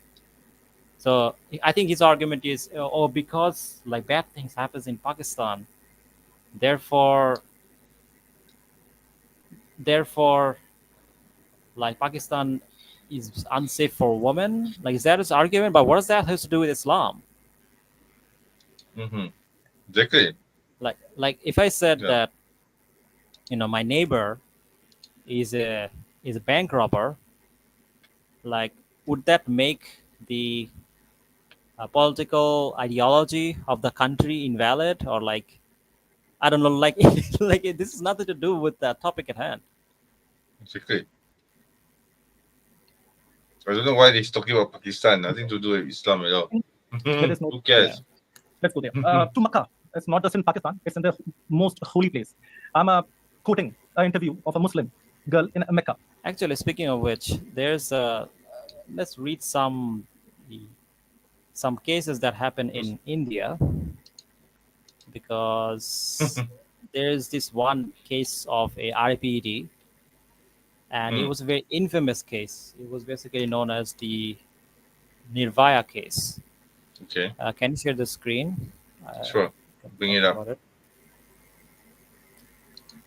So this is known as the Nirvaya case. By the way, warning, this is very graphic. So let's read. So in 2012, a woman called Nirvaya kind of sparked a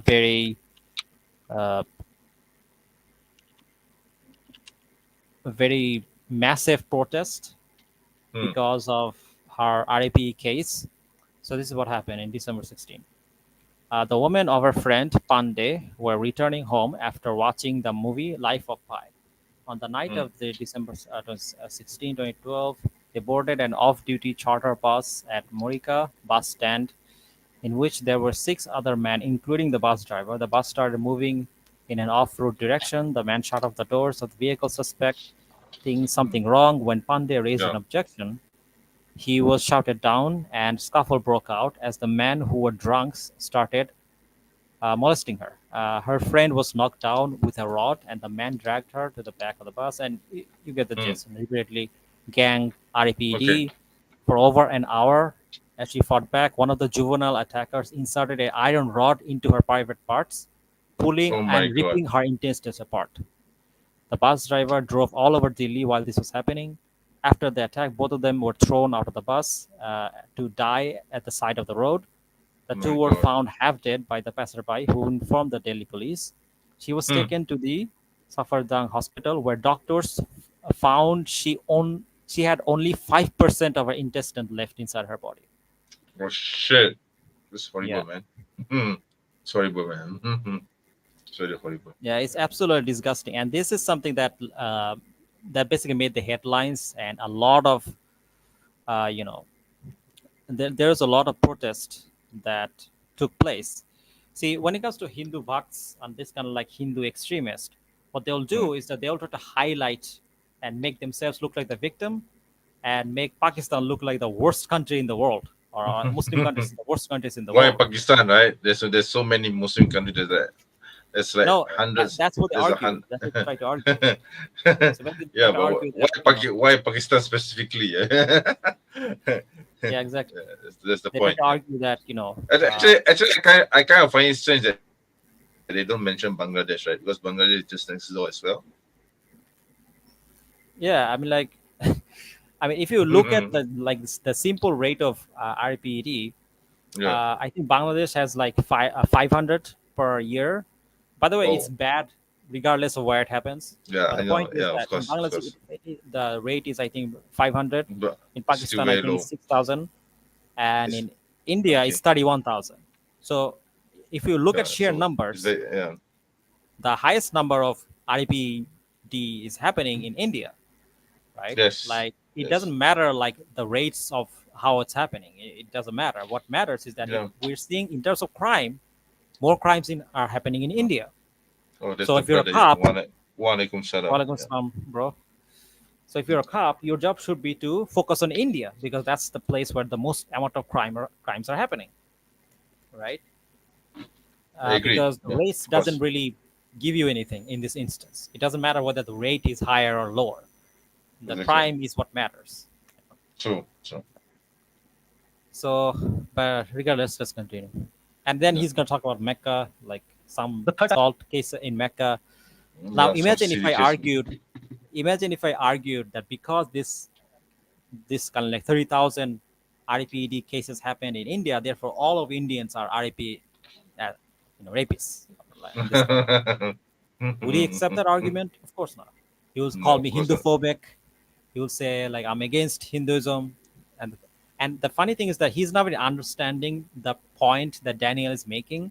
See, Daniel's point is that yes, bad things happen in every country, but the reason it's special in India is because it's promoted in Hinduism. This culture of Because there's specific texts in Hinduism which promotes this kind of activity. That's the whole point. it promotes this right? kind of this Yeah. kind of sexual behavior, sexual Yeah. obscenity. Hmm. That's kind of, I mean, they have like goddesses that are like completely naked. And what do you expect to happen in a country like that? Exactly. I remember going to the airport, and they had like the full-blown nudity there, full-blown nudity of Seriously? like their naked Serious? gods. Oh, the naked Yeah. gods. Oh, okay. Yeah, and there were like children walking by. Oh my god. Okay. Like it's just kind of absurd. Mm-hmm. And the thing is that like on top of it, like you have like these things like Bollywood and stuff like that. So Yeah. like obviously this is a bad argument. You cannot generalize just because some people commit a crime that has nothing to do with Islam.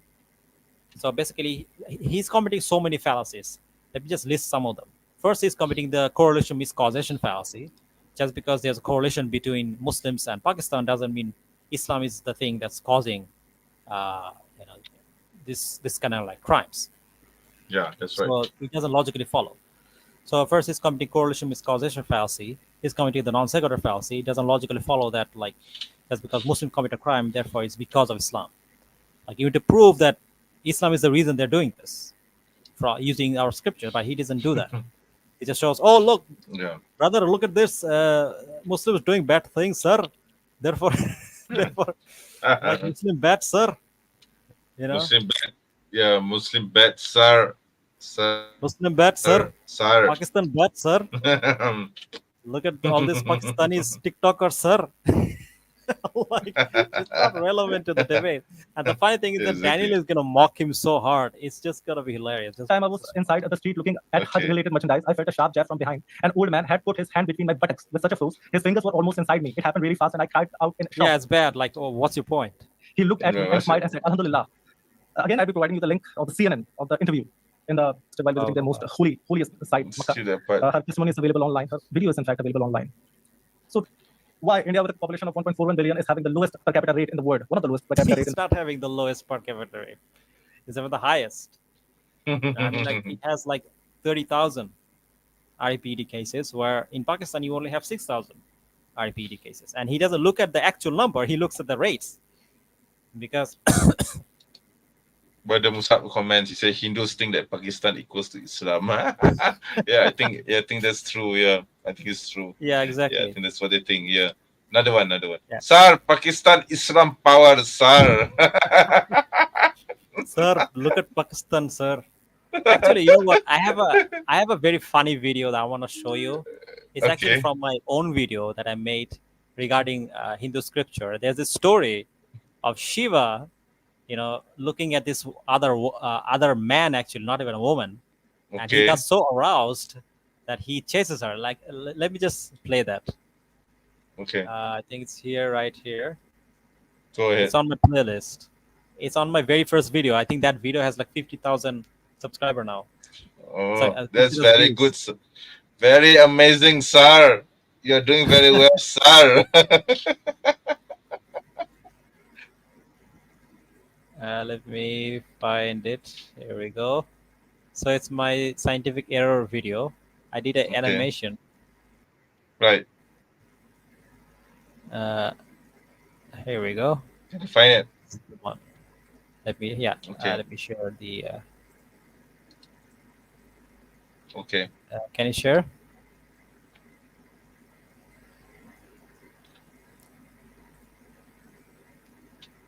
All right. Power to change Okay. his form into a woman. Basically, it's kind of like a sexy jutsu. In case you don't know, I was talking to Oh Vishnu, my another god, god. Okay. told them. So go Shiva change- turns himself into a woman? Huh? What actually happened? Basically- Shiva turned himself into a woman? No, not Shiva. So basically, the story is. Let's just hear it. I explain it basically. Earth came from dead stars, but not according to Hinduism. According to Hinduism, gold on earth came from Shiva masturbating. Shiva, the god of destruction, there's a story about him in the Srimad Bhagavatam 8, 12, 32 to 33, where it says that Shiva and his wife was talking to Vishnu, another god from Hinduism. So they were talking, and then Vishnu told them that he has the power to change his form into a woman. Basically, it's kind of like a sexy jutsu.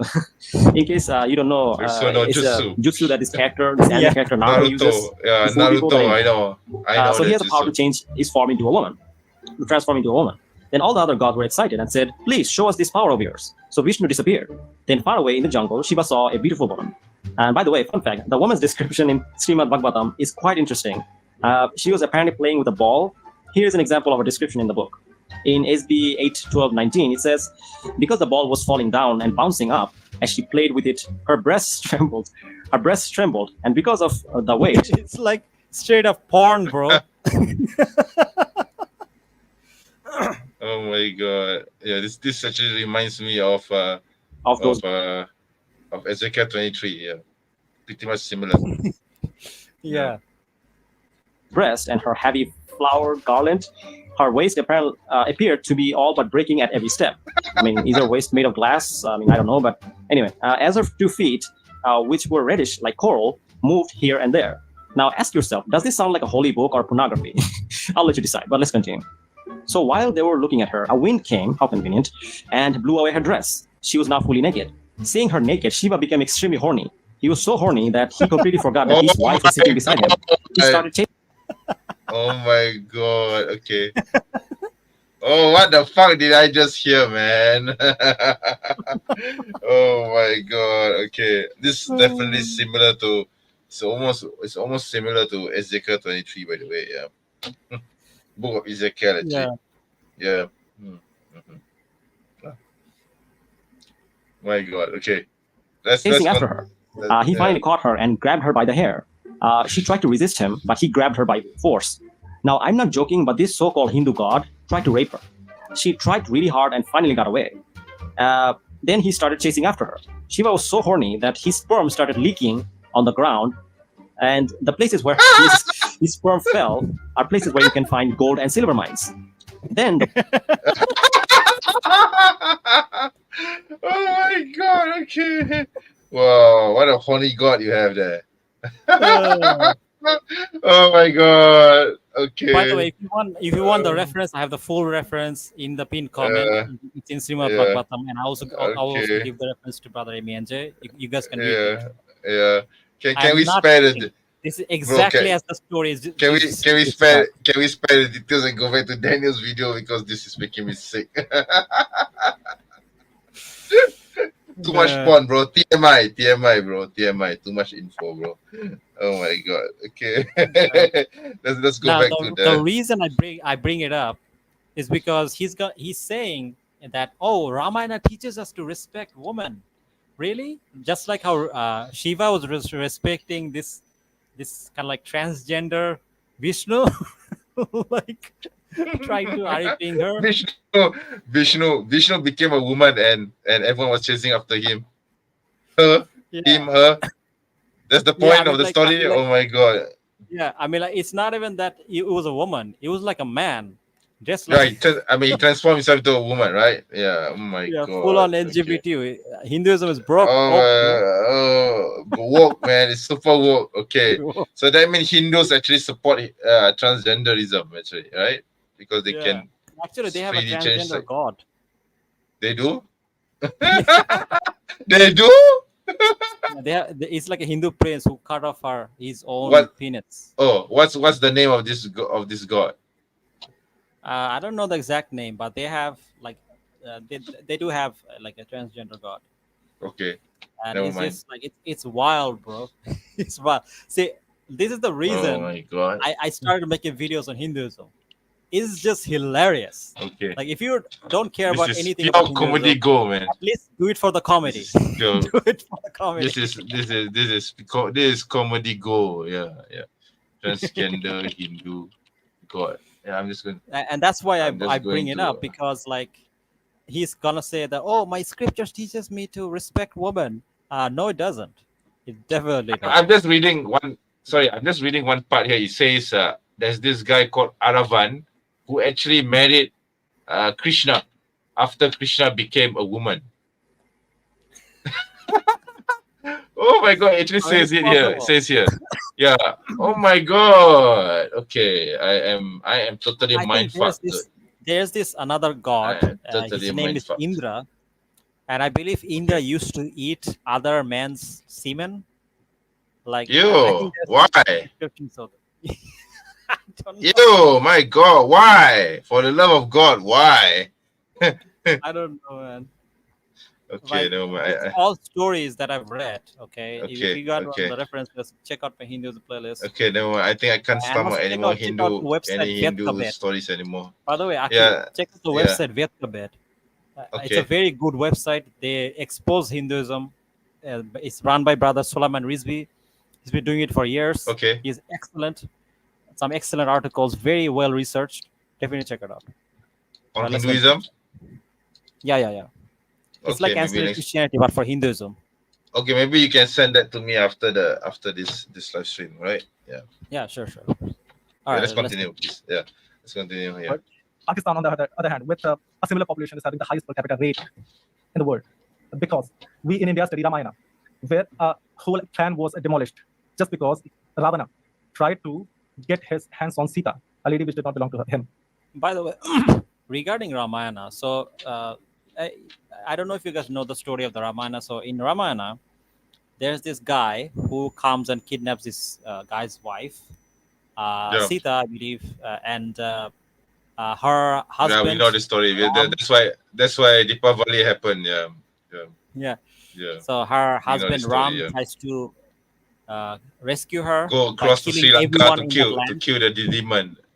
Yes. Yeah. We know the story, So bro. Because this he is what we basically are kills taught in everyone Malaysia. in that land.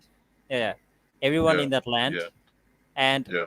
the thing is that this practice of kidnapping someone and then marrying her is actually allowed in Hinduism. So Ravana actually my didn't do God, anything okay. wrong. And Okay, the reason I know this is because when I was reading Mahabharata, there's a portion Okay. in that book where Okay. basically Krishna tells Okay. one of the protagonists, his name is Arjuna. He tells him that basically Arjuna sees this girl and he likes her. And Krishna, the supposed god, tells him that if you want her, you should kidnap her. I am not kidding. Then he says that this process of kidnapping for Kshatriya, which is their caste, is allowed in your in dharma or in your religion. You know, he literally says this. So Ravana didn't do anything wrong by kidnapping Sita. So, and yet they'll constantly show Ravana as like this villain, but what did he do wrong exactly? And this is allowed. They even have a name for it. This kind of marriage. It's called like Rakshasa marriage, I believe. So it's just wild, bro. And he's saying that, oh, this teaches us to respect women by kidnapping them. Sure. My God.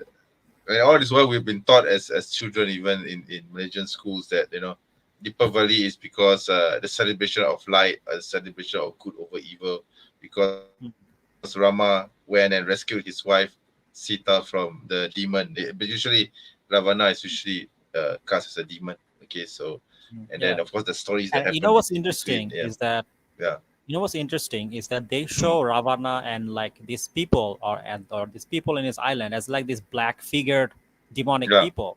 Yeah, But demons. a lot of scholars pointed out that this is actually describing people of Sri Lanka, and people in Sri Lanka are basically dark skinned. It You is. know?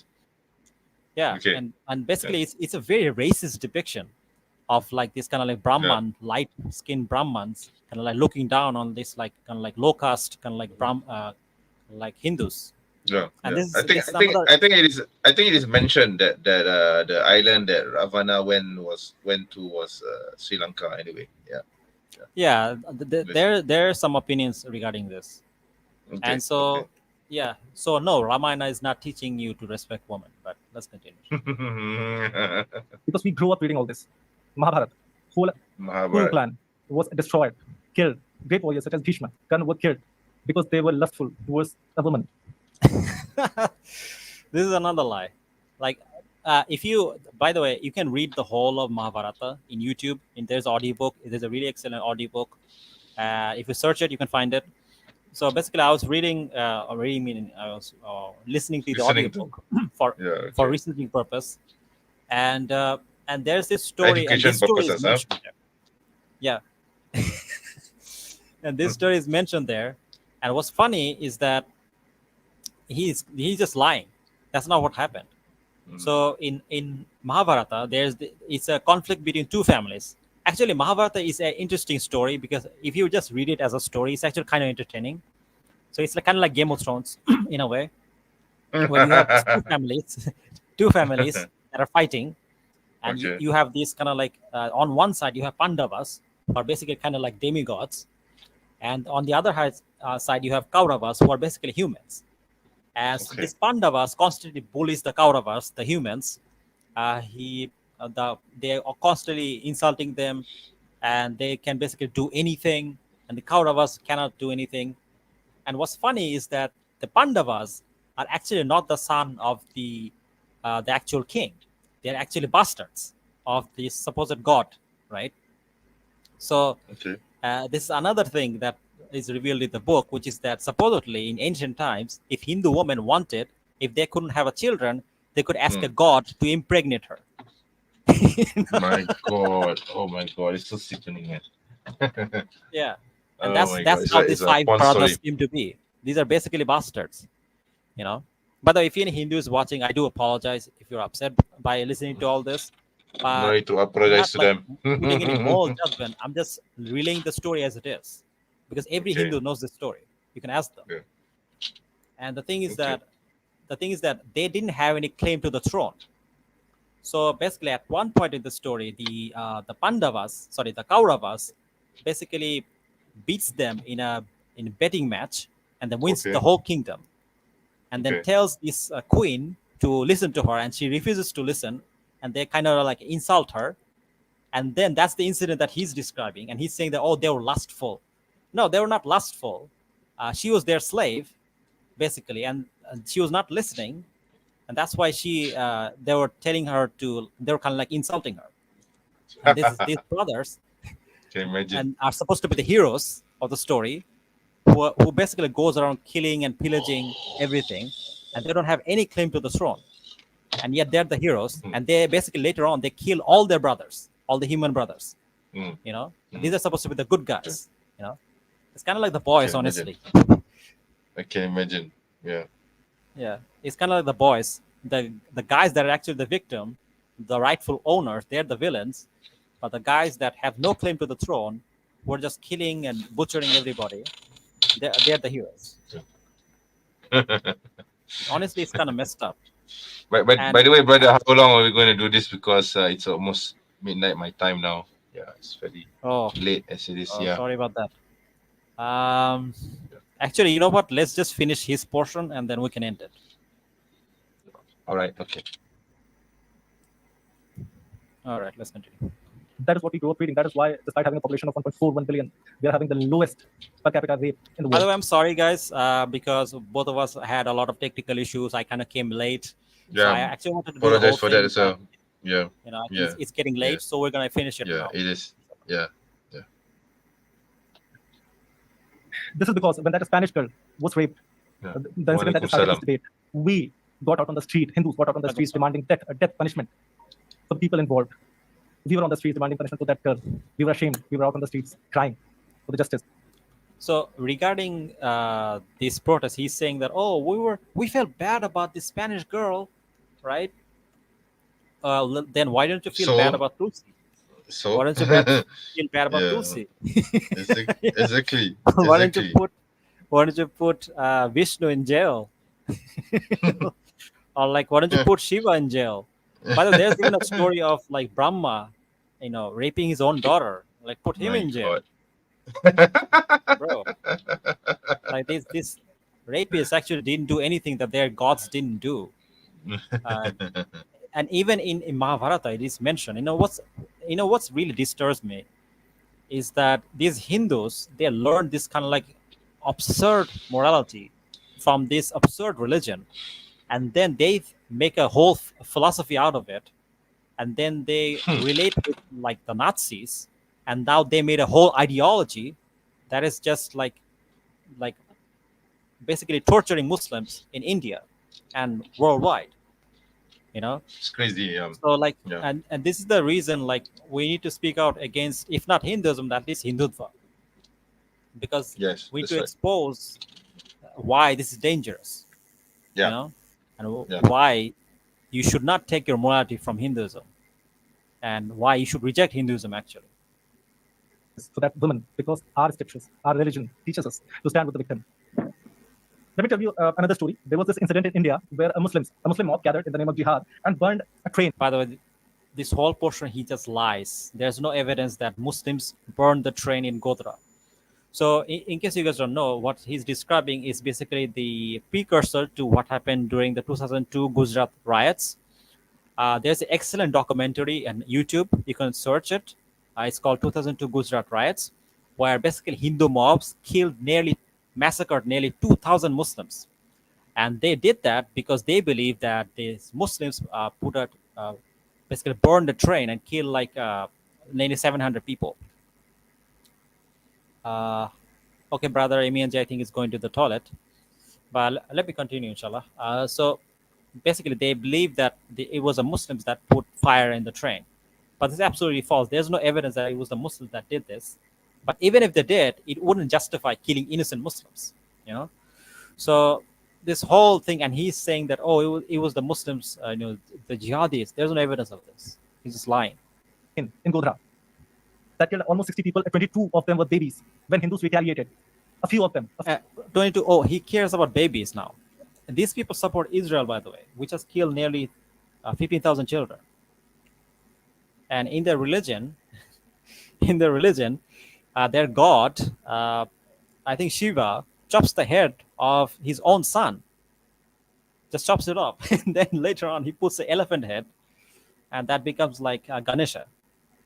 Like, you guys don't care about like children. Like, what are you talking about? Few of a very bad portion of those guys who retaliated raped a Muslim woman. And then what happened? They spent almost 14 years in jail. Well, I mean, at least he admits that, like, during the 2002 Gujarat riots, a lot of women, especially Muslim women, were like RIPD. So, and for a rape case, that is the punishment you get. But when they were out, Hindus were out on the street asking for punishment for them to be sent back in jail because they raped. Yeah, they were asking for punishment, but what about the punishment of like Vishnu? Or whatever is punishment? What about the punishment of like, Shiva? Brother Akil says, Assalamu alaikum, wa alaikum assalam, bro. Brother Alham said, good thing I don't know Hinduism in detail. Yeah, I mean, like, the thing about Hinduism is that it's such a kind of like fractured religion that it's very interesting. Okay, I think Brother Eminji is back. Yep. Welcome back, bro. Yep. Yeah. Sorry, I had to take a toilet break. Yeah. No worries. Yeah. What's interesting is that some Hindus actually believe that God is everywhere. So maybe when you're taking a shit, God is watching. Oh no! That's what they believe. What a boring! What a! Auzubillah. Oh my God! No, I hope not. Yeah. But anyway, let's continue. Yeah, go ahead. woman, Yeah, let's rape the continue. woman from that community which burned our children. We stood for that woman, forgetting that they burned our children. Yet we stood for that woman.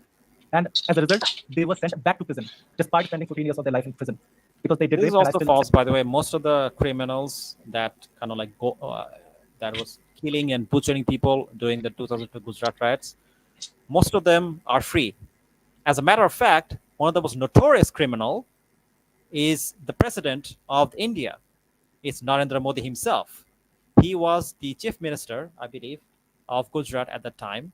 Yes. And there's a he was. documentary in BBC which completely exposes him The and his butcher of involvement Gujarat. in the incident. Yeah.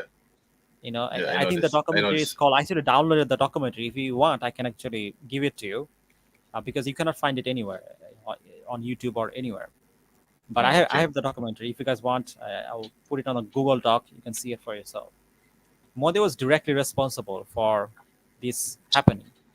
There are many eyewitnesses who says that Modi said to the police to not do anything while the mob basically butchers Muslims.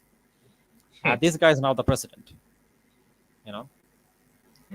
Not So yet, it is. there's actually not that much difference between Modi and Netanyahu. They both want the same thing. So it's just like an animal of like different colors, you know.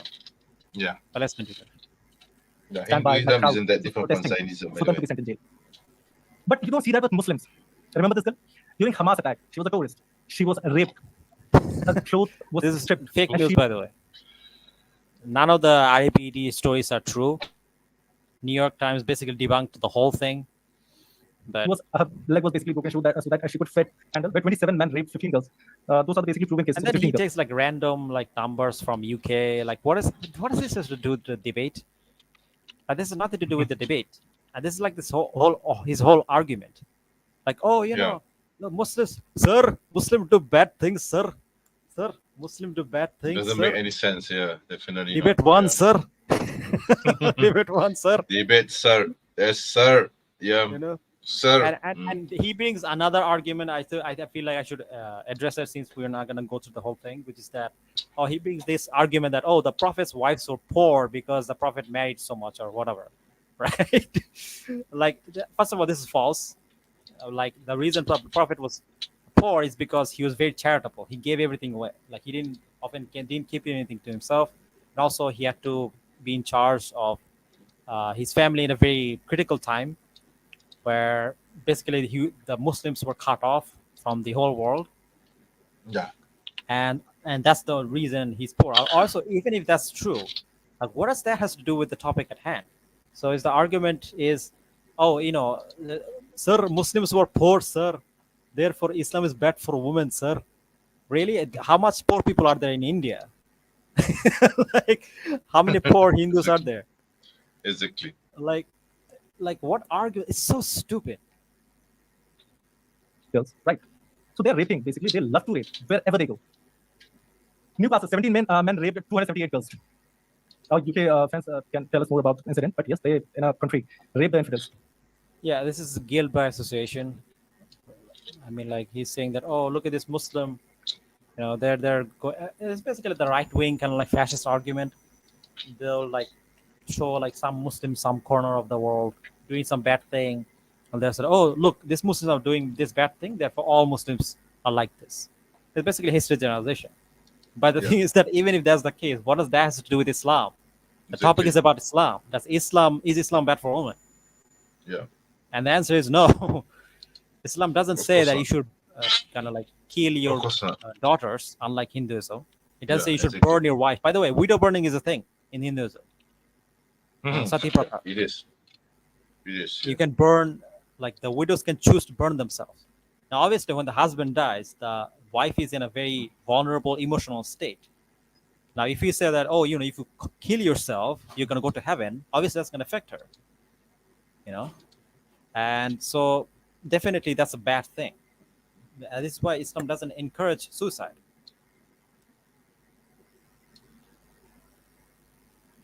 But Alham said, like we dropped the bomb at Hiroshima, that full argument. Oh, wait, did he say that actually? Because it is written in their book. It's not just happening in UK. You can Google Sandesh Khari. This man, along with his Muslim bunch, raped a raped a whole village. This guy, despite being 6.5% Muslims of the bad, population. sir. Muslim do bad, sir.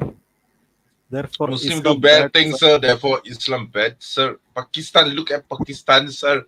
Pakistan is Sir, killing us, sir. Pakistan, sir. Pakistan, It's sir. all non-sequiturs. Like none of this Yeah. has anything to do with Islam. Yeah, and then he conveniently forgets about he forgets about Turkey, Court brings Malaysia, up the issue of Aisha, the marriage of Aisha, Aisha. which, by the way, Oh, in so Hinduism, so child marriage is very allowed. lame, sir. Very Very lame, lame, sir. Actually, let me bring it up. Minor marriage. Here, let me share the screen. Mhm. I'm saying this because we won't have the time to go through this. Yeah. So let me share this. I believe it's 194, 134. Oh, wait, hold on. Sir, look at the Muslims, sir. They have child marriage, sir. Muslims bad, sir. Because child marriage, sir. Yeah. But sir, we also do the same thing, sir.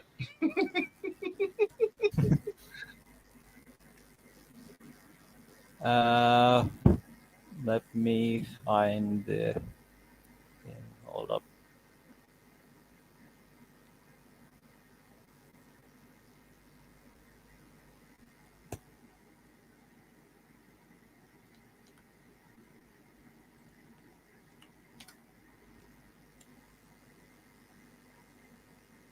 Actually, what I have this.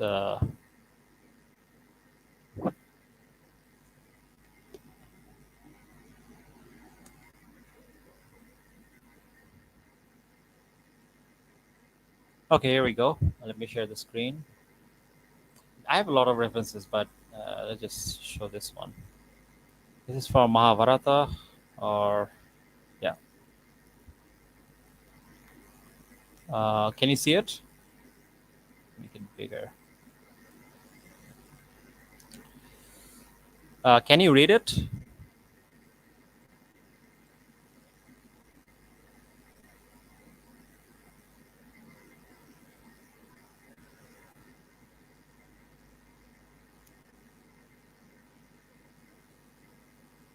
Okay, are you there? Can you read the text? I can't really read it because it's too small. Okay. Too small for my eyes, I mean. Okay. Just read the specific parts that you want to read. Yeah. Okay.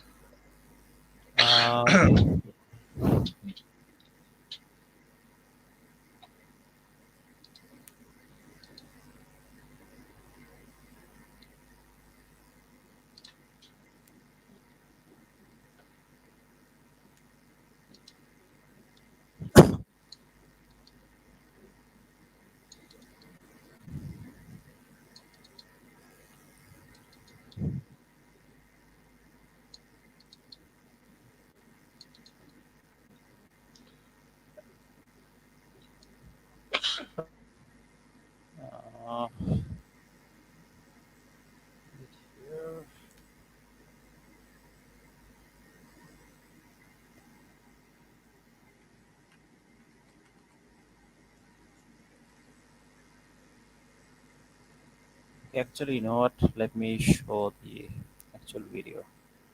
Because I have it here.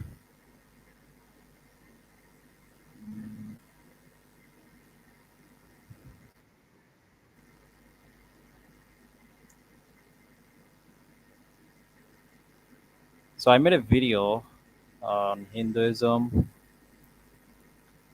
and I kind of made it like a meme there, where I basically talk about this incident with like Nupur Sharma. You know, if Okay. Nupur Sharma, hold up, let me share this. Share the screen. Here we go. So you know this lady who insulted the Prophet? Yeah, I do. on live I do TV? know about him. Yeah, so basically I made a video on it. You destroyed Islam, sir. Who supports, sir? Surprise, motherfucker. Yeah, this is in Manusmriti, I believe, 94. Read what it says. A man aged 30 years shall marry a maiden of 12 who pleases him, or a man of 24, a girl 8 years of age. Oh my God. Okay. There you go. So there's nothing wrong in Hinduism to marry young, right? Absolutely not. There For are countless Hinduism. verses of this.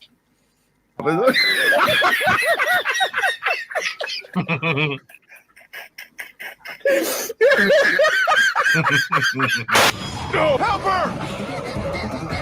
You senile old man! You don't want to drink some water! Look after We leave, sir. Oh, so sad, sir. Very sad, sir. So yeah. Oh, sir. That's what- Oh, dear, sir. We can marry young girls, sir.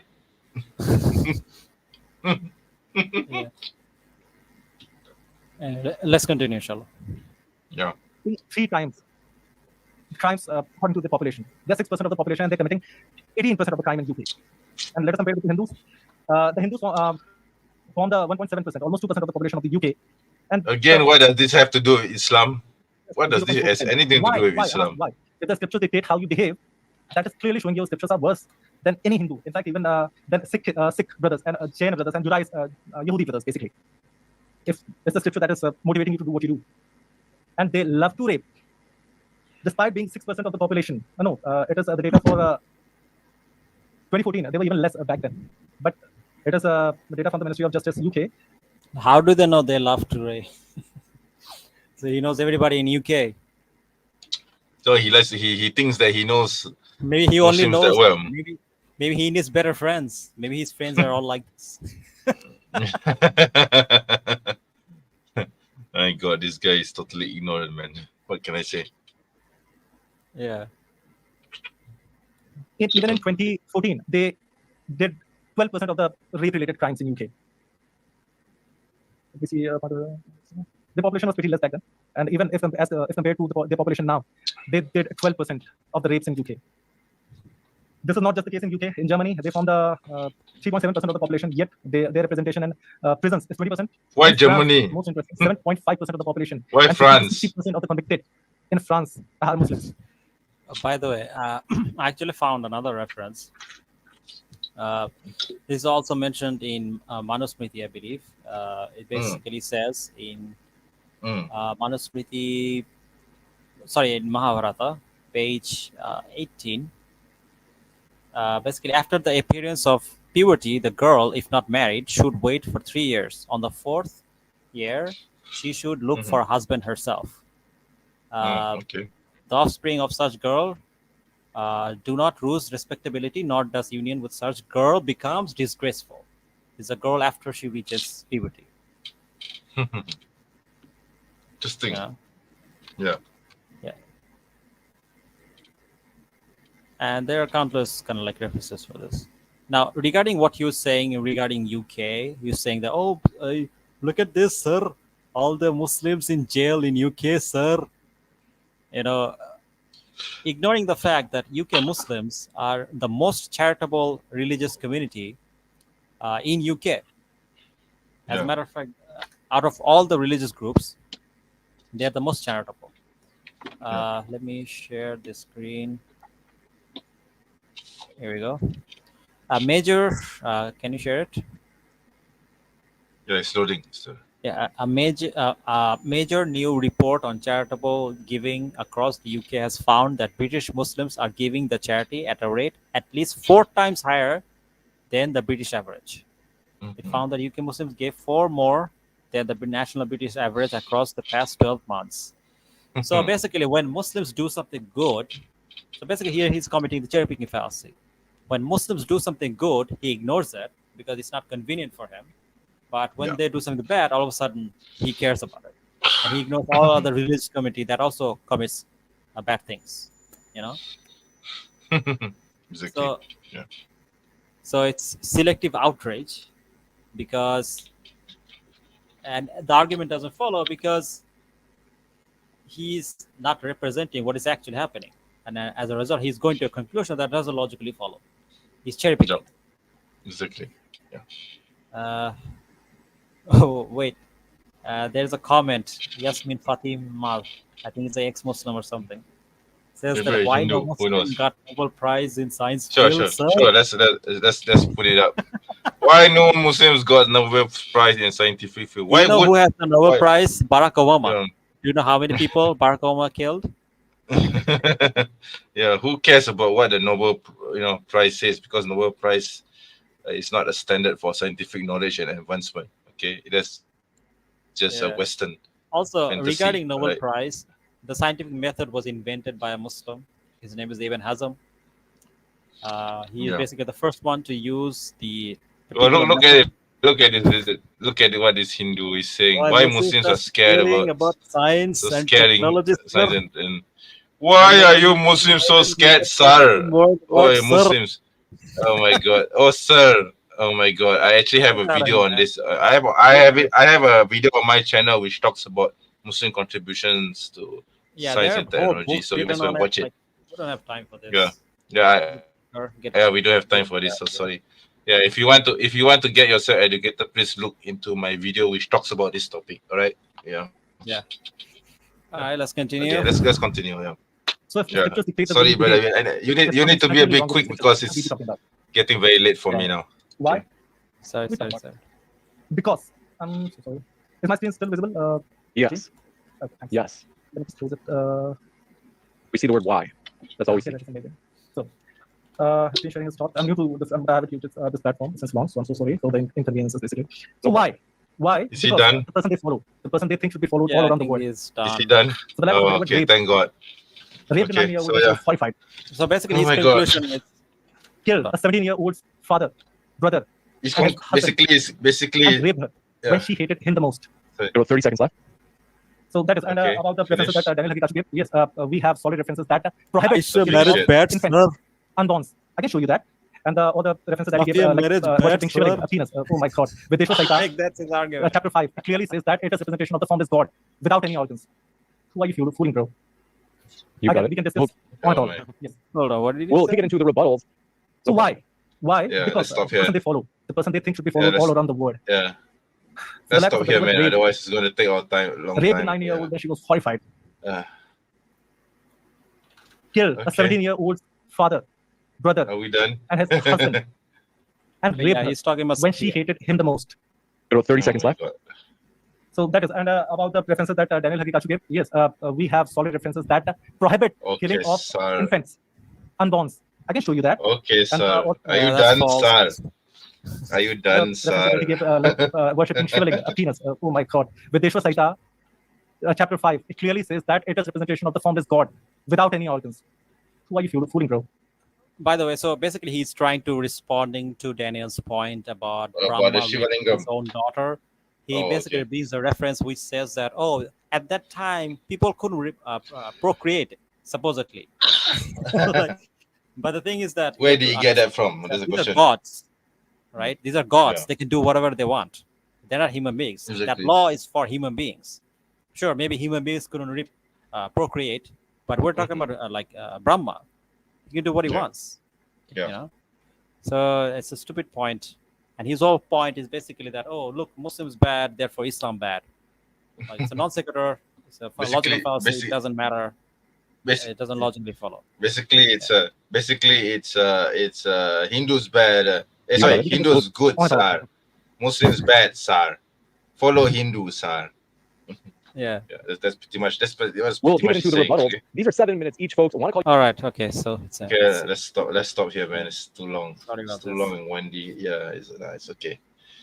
brother, That it was long. and let's read some comment and then be on our way. Let me see now. I think Yasmin Fatima has something to say again. I don't know. Maybe I don't think she's a Muslim, but Well, if you look at not why this we? the comment from the brother. No, I just want to deal with this. Why we Muslims depend upon Jewish media platforms? Why are we so helpless? Oh no, bro. What are you I gonna do? All this Jewish. Oh, cameras- the Jews are conquering the world. We must not use. We're so scared of the Jews, and I don't give a fuck whether it's Jews or not. Regardless whether they're Buddhists or Hindus or Internet. whatever, the internet belongs to everyone. All right. Okay. Anything. So doesn't matter who created it, Yeah, right? So if it can be used for the basically if it can use for the purpose of Islam, why can't So, we like, use it? our issue is not yeah. with Jewish people. Our issue with the Zionists. Exactly. Like, learn the difference, please. There is a difference Can you between read Jews the and comment of the Zionists. brother? I wanted to read the Okay. comment of the brother. Yeah, this one. Yeah. If you look at China, they had to block Western media platform in order for their own to grow. So to steal ideas from likes of YouTube and Creator, which then became a platform better than YouTube within China. They then created their own social media platform. But this could be done due to blocking Western platforms. So in order for Muslim nations to do the same, they would have to look at how China went about it. They're trying to role play as Muslims. So yeah, Yep, I agree. It's I not agree. really relevant to the topic here.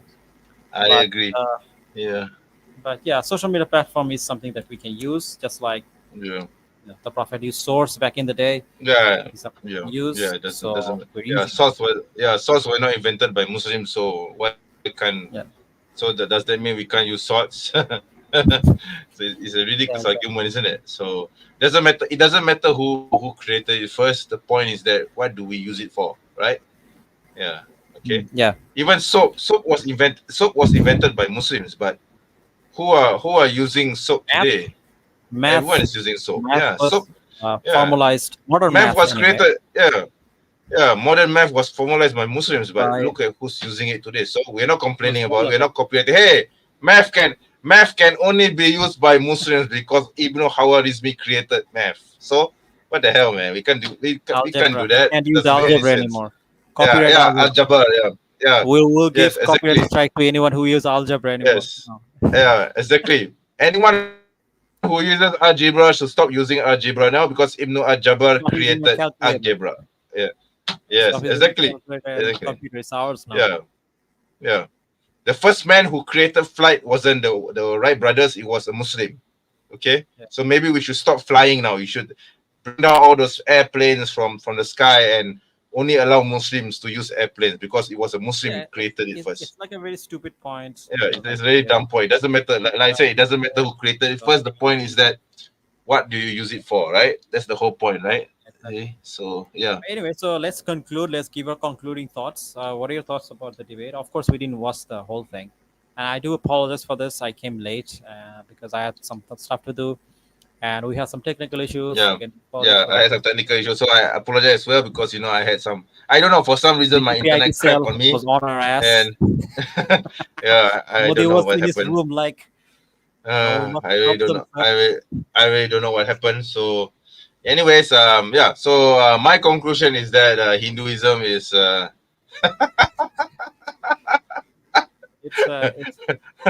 it's something. It's something. It's Now, it's to be a fair, it's something. I'm gonna be it's, fair. I'm gonna be fair to some open-minded Hindus, right? Okay, maybe you should comment, man. If I were to say something, I might upset a lot of Hindus here.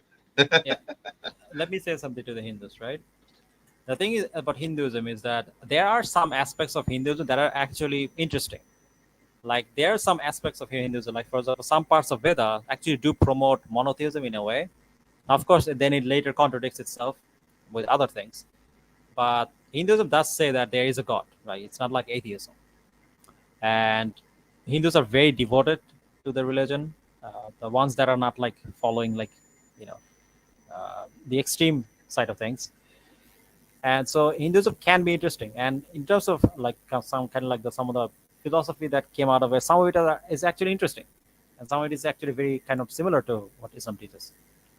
However, when it comes to the history and the stories that come and the teachings that come out of Hinduism, they're nonsensical. It doesn't make any sense. It clearly cannot be from God. Or even if it was clearly corrupted. You cannot follow this. Not anymore. Like the only option is that polytheism doesn't make any sense. Yeah. Because if there are two gods, that leads to contradiction.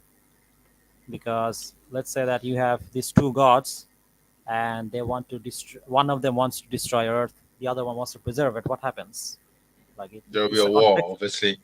Obviously there'll be an endless war. It has to be the case that the thing that they're either the thing is destroyed or it's protected. If it's destroyed, then the God that is protecting it is not actually God. If it's protect it, then the God that's trying to destroy it is not actually God. Yeah. Now, the only way you can reconcile this Self-contradictory. is by saying that it is Yeah. both destroyed and not destroyed at the same time, which is a contradiction. And that's Yeah. exactly what Hinduism is. It's a contradiction. Okay. Therefore, it's false. Okay. Therefore, there has to be only one God. Yeah. So, this version of Hinduism that promotes that there's only one God, that's the version you should accept. You should also reject shirk, because if it is the case there is only one God, you should not worship anything other than that Yes. being. That's right. And we believe that this God has communicated with people. So we invite you to read the Quran. We believe it's the word of God. You can read it, Yes. learn about Yes. it. I invite all Hindus to become a Muslim. And yeah, that's my message. And I don't hate Hinduism, but I think some of the stories are ridiculous. And if you use Hinduism to torture Muslims, they'll all definitely mock your religion. That is a problem.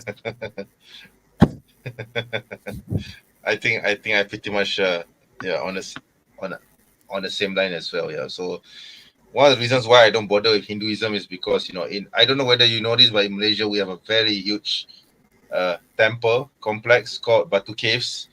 All over the world, Hindus would come here for either Thaipusam or Deepavali.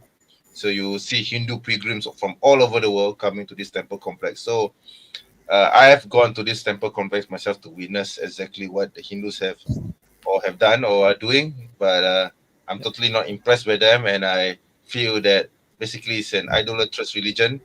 Whatever good that you see in Hinduism is eclipsed by their idolatry. I mean, we could actually argue the same thing for any religion. You see, we can say that Buddhism has its good parts. We can say that even the paganistic Quraysh religion has its good parts. Even the Greek and Greek and Roman and mystery religions, Mithras, and all these pagan religions in the past would probably have its good parts, but that doesn't detract from the fact that they Yeah, these are the totally parts that match go with against Islam. Tawhid. You know, like for example, not all of So Hinduism basically, contradicts Islam. A lot yeah, of it are actually yeah, similar. So those parts we don't have an issue with. And the thing is that I don't actually but have an issue with Hinduism in general. Yeah. Until you use this Hinduism to torture other people, abuse other people. Then I have an issue. But basically my point is that So basically, I don't because have a problem with Hinduism. I have a problem with Hindu extremists and Hindutvas. I have a problem with them. Yeah. So if you're a Hindu So for watching, I'm coming for your ass. Yeah. My point basically is that I believe in Tawheed, and I believe that Tawheed governs our life and thought. And any other belief system that contradicts Tawheed, I will oppose it and I will reject it, and I wouldn't even consider it to be even a viable option for my thought and life. Yeah. So yeah, that's pretty much what I was going to say. Yeah. That's it. Yeah. All right. Let's end the stream, inshallah. Thank you guys for watching. All right. So yeah, I guess that ends the stream now. Subscribe to brother. Subscribe to to Brother Islamic Callings this side. Tag me in the comment. Sorry, in the I will. Of course, I will do that. So they can find my channel. Yep. And, I will. That's about it. Yeah. So I guess want to cover more of the debate because Daniel absolutely eviscerates him. He was really hilarious how he does that. But we couldn't watch that. But that's fine. Yeah. So anyways, maybe we can do that some other time, inshallah, because it's running late for me, unfortunately. So it's almost 1 o'clock, 1 a.m. now. Yeah, right. So anyway, inshallah, I'll see you everyone. Anyway, for those of you who are watching, thank you very much for watching the live stream. Inshallah, I'll see you again, or both of you will see you again in the future live stream. Inshallah. So assalamu alaikum warahmatullahi wabarakatuh.